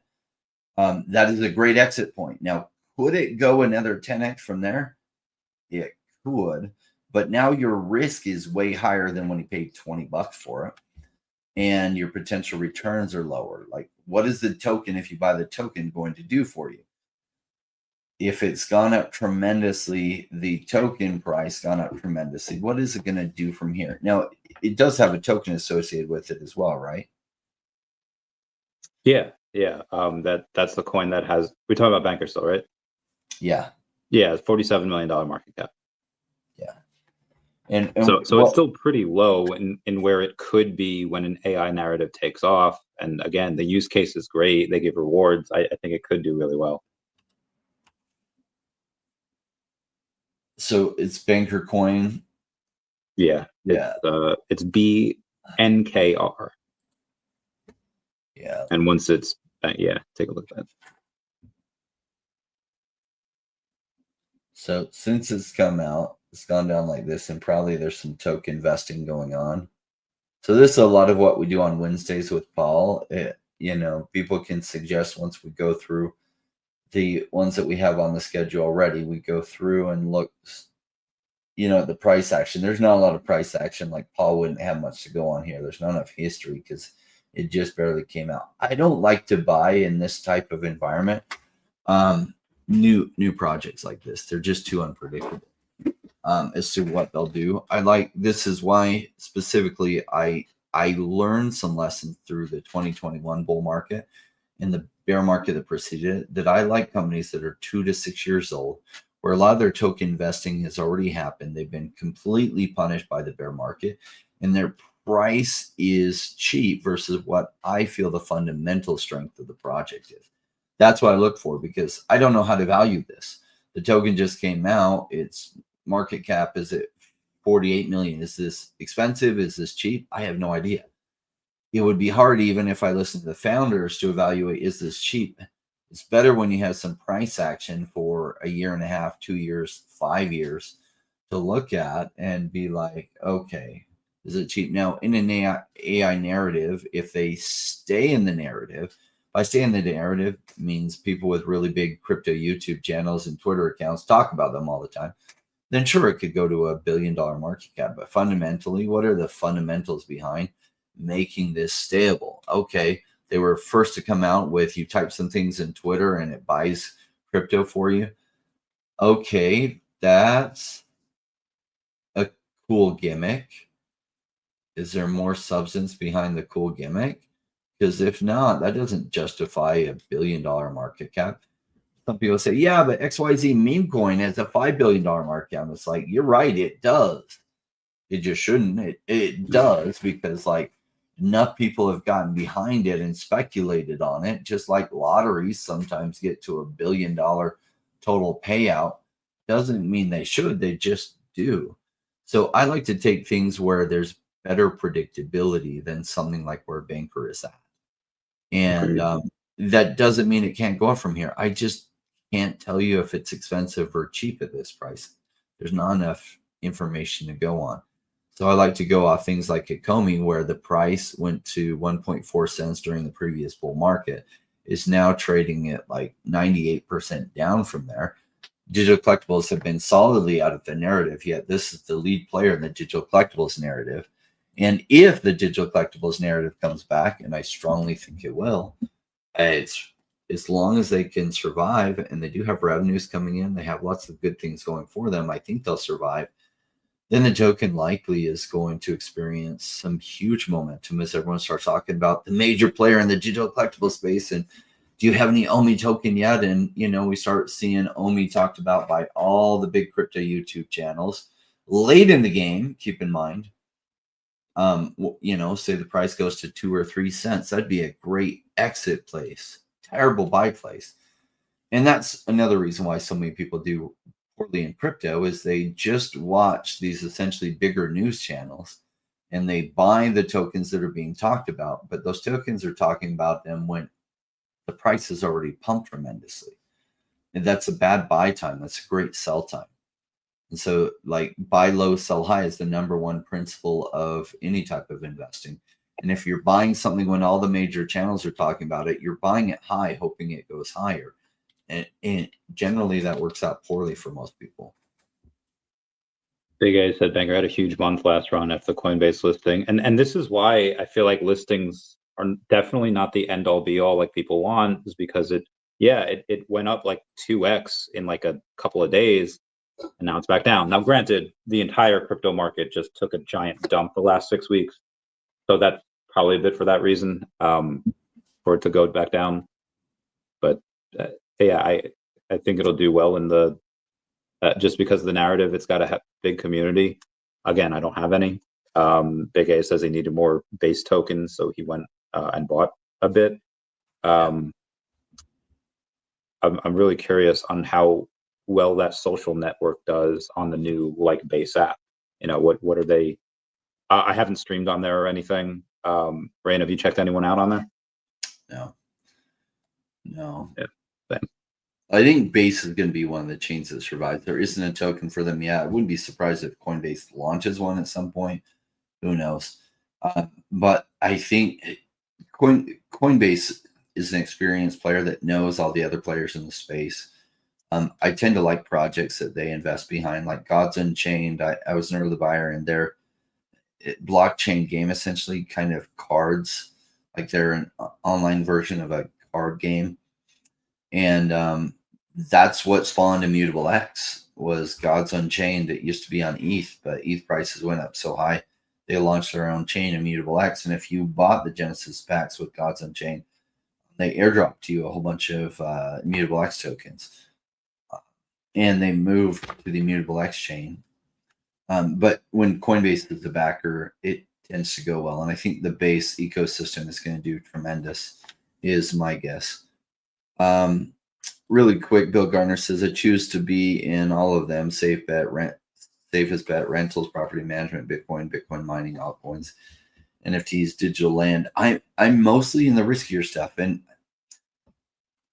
the reason is like, so I was listening to somebody talking about overall, and they're like, you'll see billionaires and they're like, oh yeah, I have 5% allocated into crypto.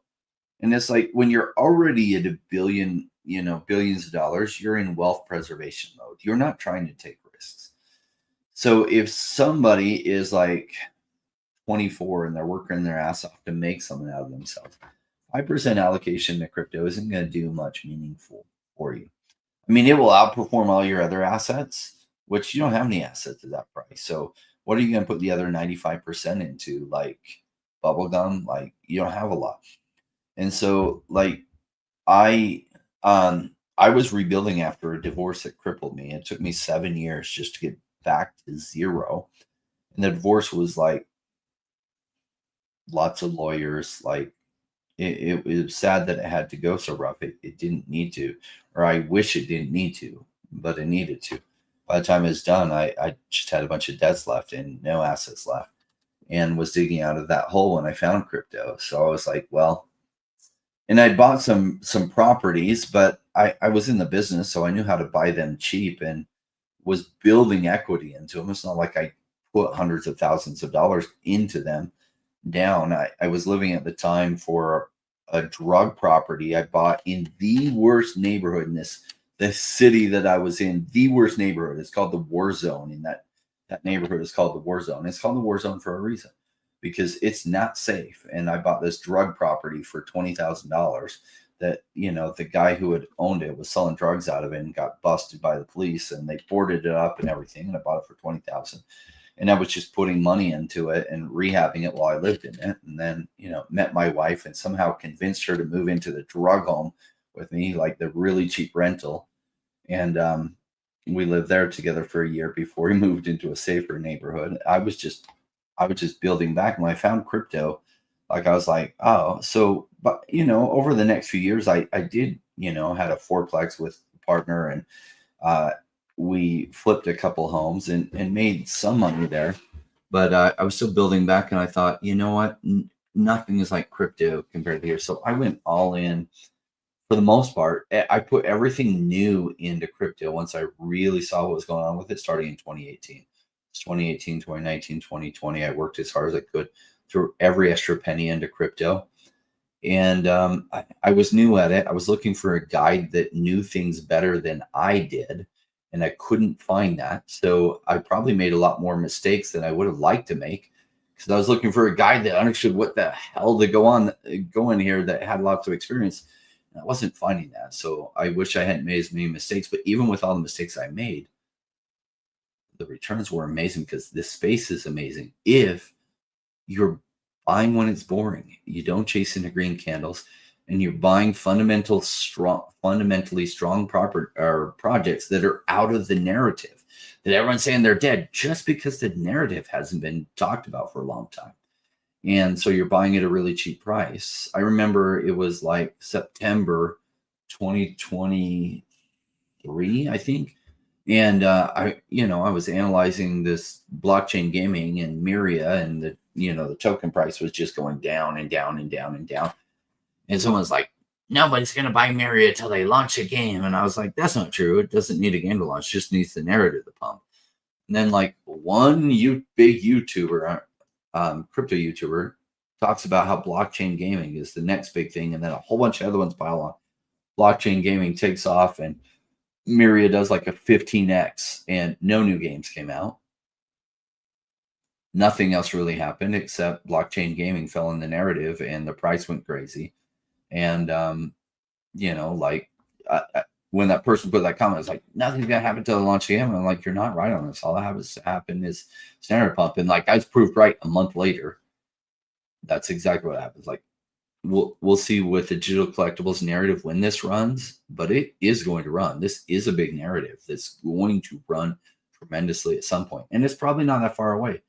A lot of people say it's really not going to happen until next year. I don't be so sure.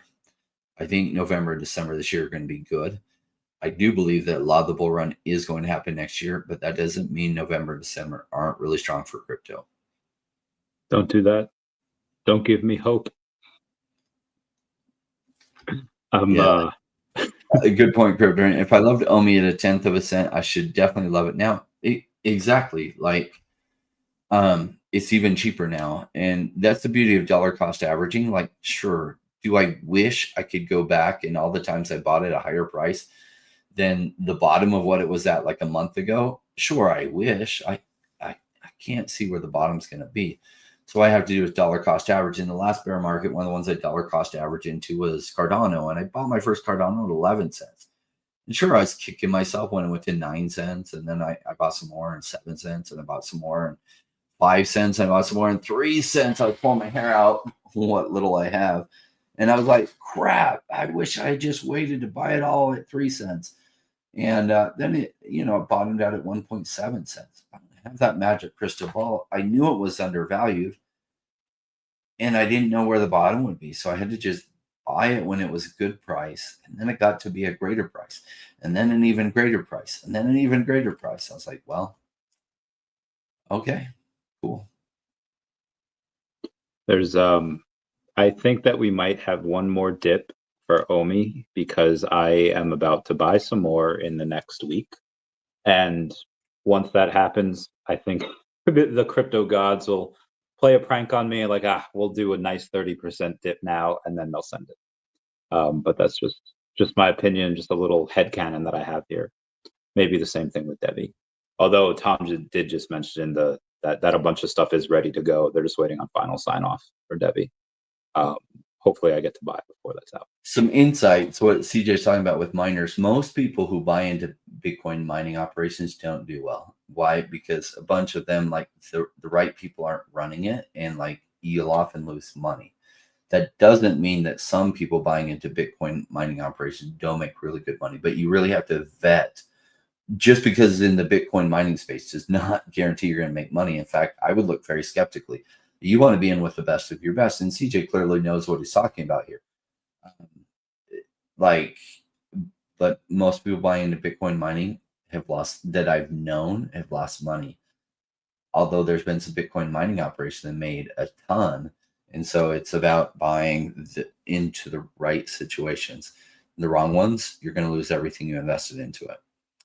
You need a baseline rate. You can't be 100% of the casino all the time. Yes, you can. We got a plan for that, though. You just probably die. That's what my rentals and high yields, you can, just you'll be overstimulated like crazy. But what Big A's talking about is he's got passive income through some rentals, right? So the reason I went so high in 2019 through 2020 is I was like, this is the opportunity I waited for my whole life.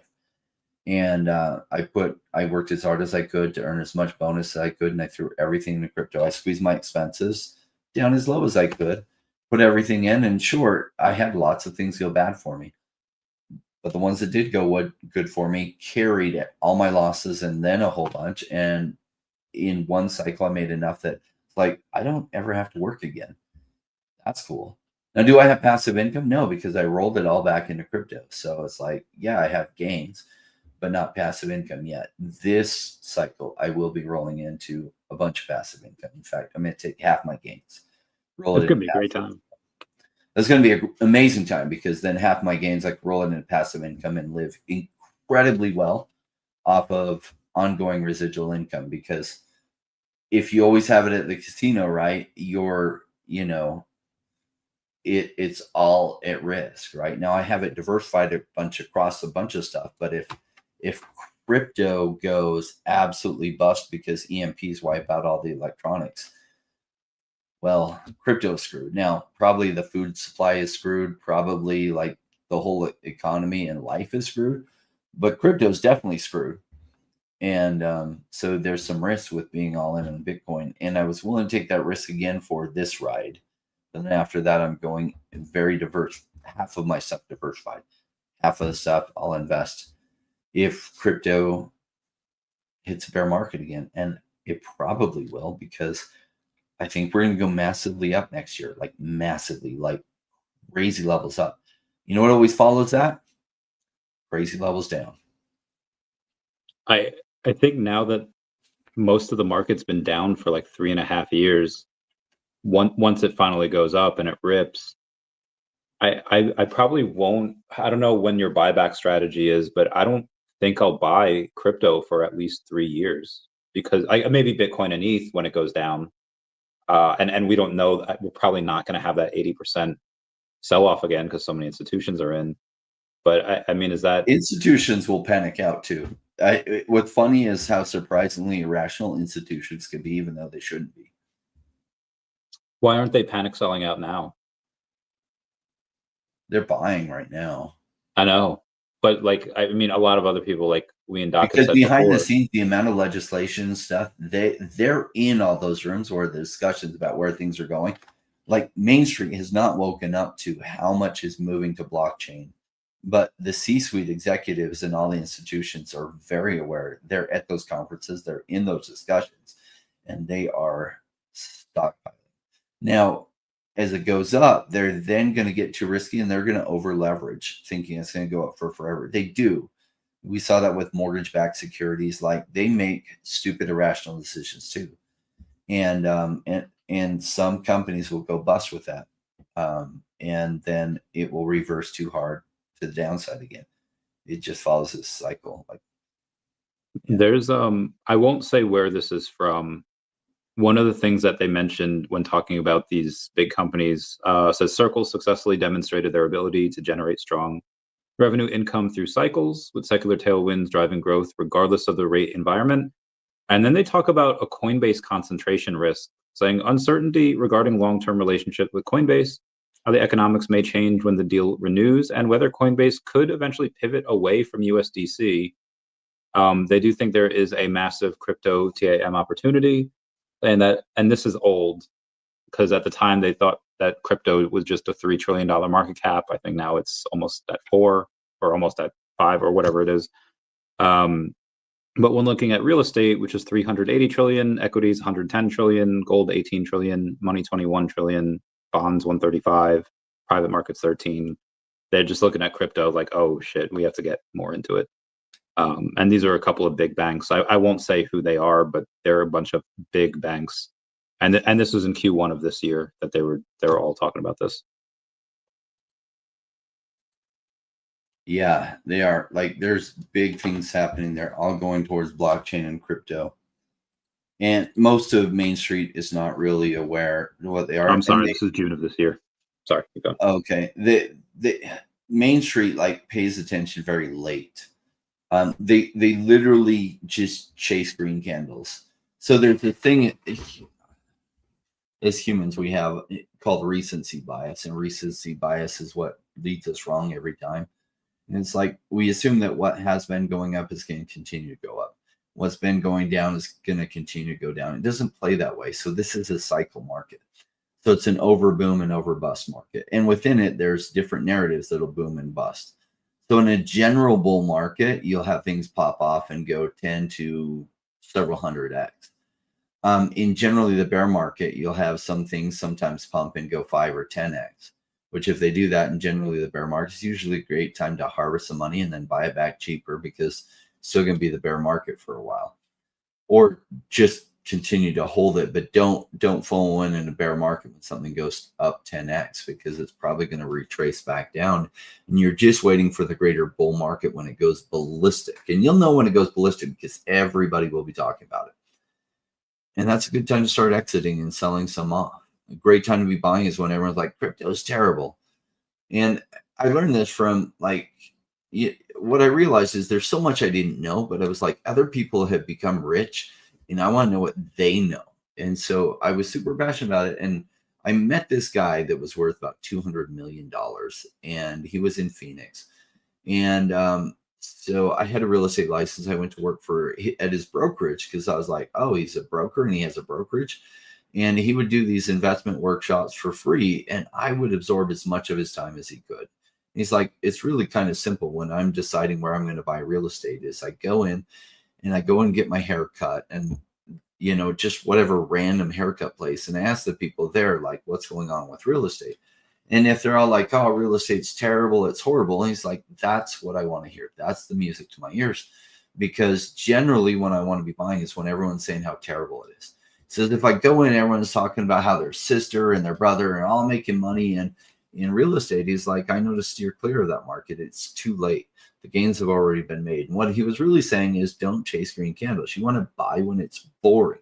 You want to buy when everyone's saying how much it sucks, how terrible it is. What's the common sentiment on OMI? Oh, it's terrible. It's never going to survive. Well, tell me why it's never going to survive. Well, because it should have already pumped by now. Why should it have already pumped? It's a high-risk altcoin, and the general, high-risk altcoins haven't pumped this cycle. Yeah, but what if they don't pump this cycle? Well, cool. I mean, what if the sun doesn't come up tomorrow?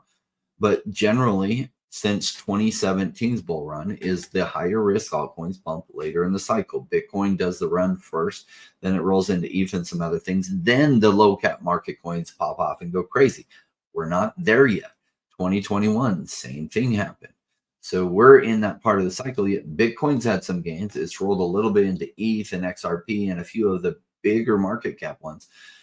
But these higher risk altcoins haven't popped yet. And that's okay. Like some people say, it might not happen. And they may be right.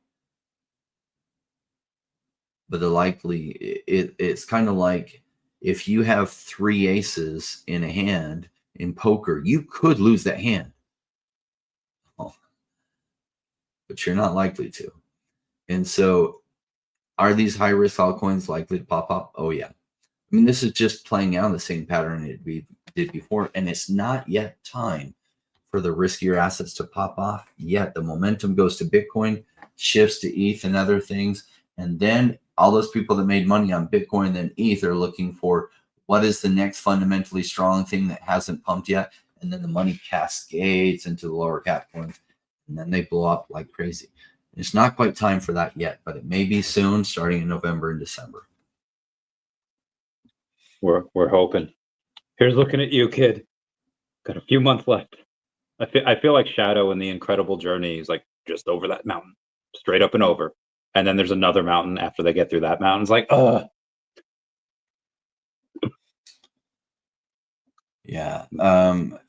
Just Bill says condos are game, been buying them up 5 to 6 years ago for like 20K. Now they have 6 since then.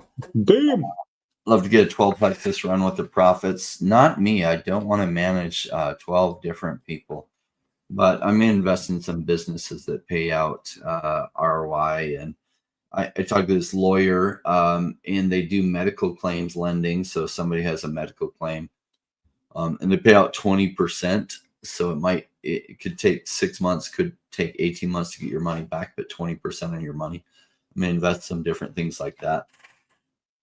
So that I'm just looking to try to get 15 to 20% of my money at a minimum, and take half the money out of crypto. But I don't want to have to manage tenants. I want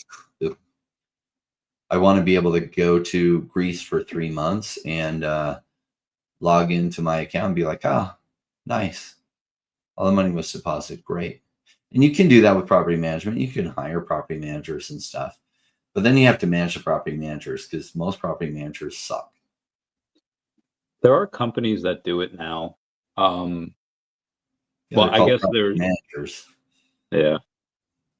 You have to manage the property manager. I know real estate really well too. Like I love real estate. Prior to crypto, real estate was the best way to make crazy gains over time. And it's just over time, right? Over 30 years, you can go from nothing to super rich. By super rich, a couple million, maybe 3 or 4 or 5 million. If you get lucky in timing and you start in a really highly volatile market like California or Vegas that overbooms and overbusts, and you buy when it's overbusted, and then you cash out when it booms, and then you buy back, then you might go over 30 years. You might go from 0 to 15 million. But crypto over a period of 2 cycles can take you from very little to tens of millions over 8 years with dealing with no tenants. Bill Gardner wants to go. He wants to go hard. 12 to 36 units, bro. That's wild. Yeah. I mean, with that, like the rent rolls probably must be insane. But I mean, the more properties you have, the more higher chance that you get a really, really bad renter. And Bill, I think you're in Pennsylvania or Ohio. If you're in a state like New York, all you got to do is stay there 30 days, and suddenly you got squatters' rights. And it's like, bro, I would never, ever want to deal with that. Well, Bill, somebody in this space, like the likelihood that they're going to put a bad tenant in is low. Like Bill Gardner's probably been managing tenants, and I imagine DJ as well. You get a feel for it after time, and some of his like lessons that you learn, so that you almost never put a bad tenant in there. You learn to screen really good. You get a vibe, so you almost never put a bad tenant in. It's mostly inexperienced people, or when you hire a property manager that doesn't care like you would do, or they don't have the experience that you do, that puts a bad tenant in there. That's the problem with property managers, is they'll put a bad tenant in there for you. But when you're managing themselves and you have some experience, after a while, you develop good screening mechanisms. So you almost never, you never put a bad tenant in there. Now, some might go bad because they lose their job. They get a car accident and they don't have their claims come in for a long time and they can't pay, and you feel for them, but like you got to evict them because you have to pay the mortgage. You still need, the opportunity cost of having them not pay doesn't work for you. But putting a property management company in there that you don't run, they don't care as much as you do. And if you do run the property management company and that you hire a bunch of people, you have to train them right, and then you got to continue to manage them. So it is a good option. It's not the option I'm looking for, because I do want to be able to go for 3 months and not have to worry about calling my property management team every week and be like, okay, what'd you do with my properties? Are they rented? What'd you do on the screening? And all the follow-up question to manage the managers to make sure they're not putting stupid people in. We have some breaking news here. We got O'Malley. I'm sorry, not O'Malley. We have Sergio that had sold his Miles Morales for $8,000. I don't know what mint it was, but yeah, I don't know how people say VeVe's dead when people be spending $8,000 in OMI too. How much is that in OMI? What is that? What are we at, 3.3? Well, I hope he keeps that OMI. He'll probably make more with the OMI than he would have on the Miles Morales Secret Rare. Though that is a grail. That is a really cool grail, the Miles Morales Secret Rare. I get lucky enough to get one on the drop, but like 25 million OMI. You got. Yeah. Not bad. Yeah, 10 cents. He did pretty good there. If OMI goes to 10 cents. Heck, even just a 10x from here, and you have 80 grand. Oh my god! Even at 1 cent, right? If OMI goes to 1 cent, that's still $250,000. It's pretty sweet. Yeah, like what's funny is like I was new in 20. I came in kind of late in the market, October 2017. So a lot of the action really happened the last little bit, November and then December and then January for some of the altcoins. Bitcoin peaked in December. Altcoins peaked in January, some of them peaking February and March of 2018. And learned some lessons there, but I didn't come into it prepared. The truth is most they come already in a bull run, like usually way late. In their first cycle, they totally get wrecked. The smart ones stick around because they realize, this is a cycle market. I'm going to wait till, when prices are cheap again, I'm going to generally load up. When you're dollar cost averaging for a while, it sucks because your positions are usually going to be down. If you're dollar cost averaging when it's cheap, and it gets cheaper on you. And that sucks, but that's just part of the game. Then when it goes crazy, you're like, I'm so glad I did. But for a while, you'll be second guessing yourself, and your spouse will especially be helping you second guess yourself. And then it goes crazy, and then your spouse will think you're the biggest genius that ever walked the earth, because you are, because you were doing the right things. Not that you're a genius, you're just playing the game right. There's a lot of. Maybe you could make the argument that you're a genius because you're playing the game right. You could say that. I guess Big A said Sergio had sold a Miles for $15K years ago, then bought another one for like half the price 8 months ago. Dude, that's awesome. Playing the game. Nice. Now again, AK does some damage there. I wonder if he'll buy any other collectibles or if he'll just hodl the OMI. Man, I love that OMI. I do think that OMI is more. I don't love that it's run up some. Like it was so cheap that I was like, this price is too cheap. It's like way too cheap. Like it's still too cheap now, but it was way too cheap. That for me, that's what provides your safety. So when I used to negotiate flip properties for a company, so put lots of advertising, we buy your houses as is. And I was the one that then would go on the appointments. I would identify what we could pay for the home and try to get it as inexpensive as possible, because the cheaper I could get it, the more safe we were towards making money. So if I paid too much for a property, not only would we not make money, we'd lose money. And so I got paid a percentage of the gains, but if we lost money, I didn't make anything. And so the cheaper we bought the property, the safer it was. The same with like OMI, and like the cheaper that you buy things, the safer you are. And so like sometimes people look at something that's gone up 10x and they feel safer because it has gone up 10x already. And it's not safer. It's at a riskier point, not a safer point, but they see things reversed. Like they don't understand the game yet. So OMI at the price that it was a month ago, I saw that as so safe of a price to buy. And it doesn't mean it's perfectly safe. Some take it to mean because the price is so punished that it's a sign that it's going to fail. That is not what it means. It means there are way more sellers than there are buyers. And that's usually because it's out of the narrative for a while. But if you could look at VeVe, and they have plenty of revenues coming in, and the IP that they have is the best in some of the best in the space. Like there's some safety that if this company runs out of money, they could probably borrow based on the revenues that they make and paint a compelling picture that they could line up additional investment money. And that's if they even needed it. And so it's like that, to me, was one of the more secure companies in the whole of the crypto space, and yet its price was so punished. That's the type of opportunity I look for.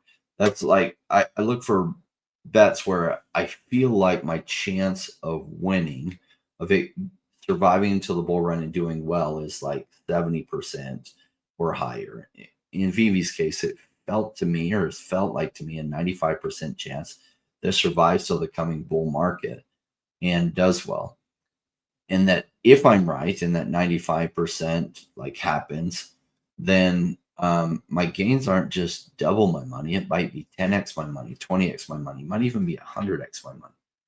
Boy, compare that to gambling, where, you know, like even when you go to roulette and you earn, what is it called, where they spin thing roulette, right? And you put it all on black.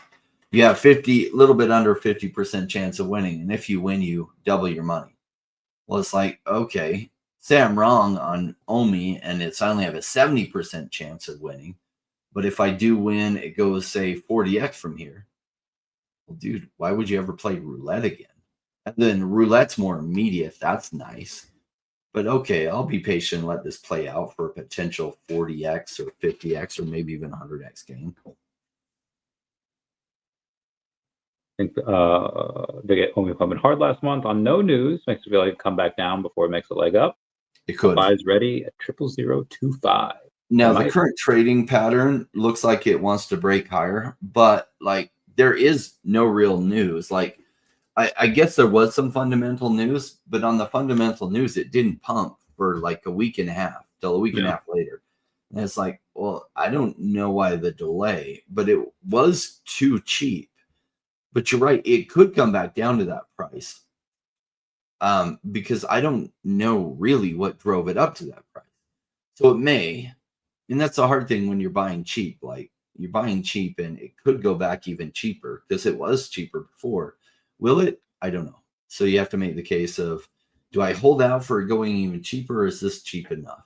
Is the question that you're asking. And many people will hold out for it to go even cheaper, and then some will get punished by I made that mistake before.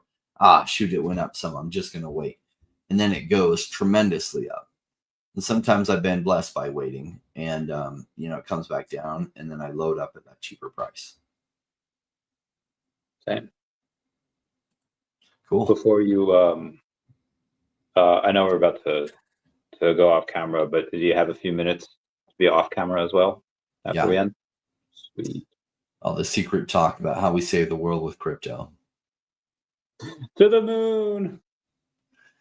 Guys, been fun, Randy. It's been fun. Community, love you guys. This space, there's no better place to be. The kind of returns you can make if you're doing it right here, there's nothing like it. Best place in the world to be, in my opinion. And you have some fun with us along the way. Cool. All right. Everyone, say bye-bye to Dashi. Bye-bye, Dashi. We love you. Bye, Dashi.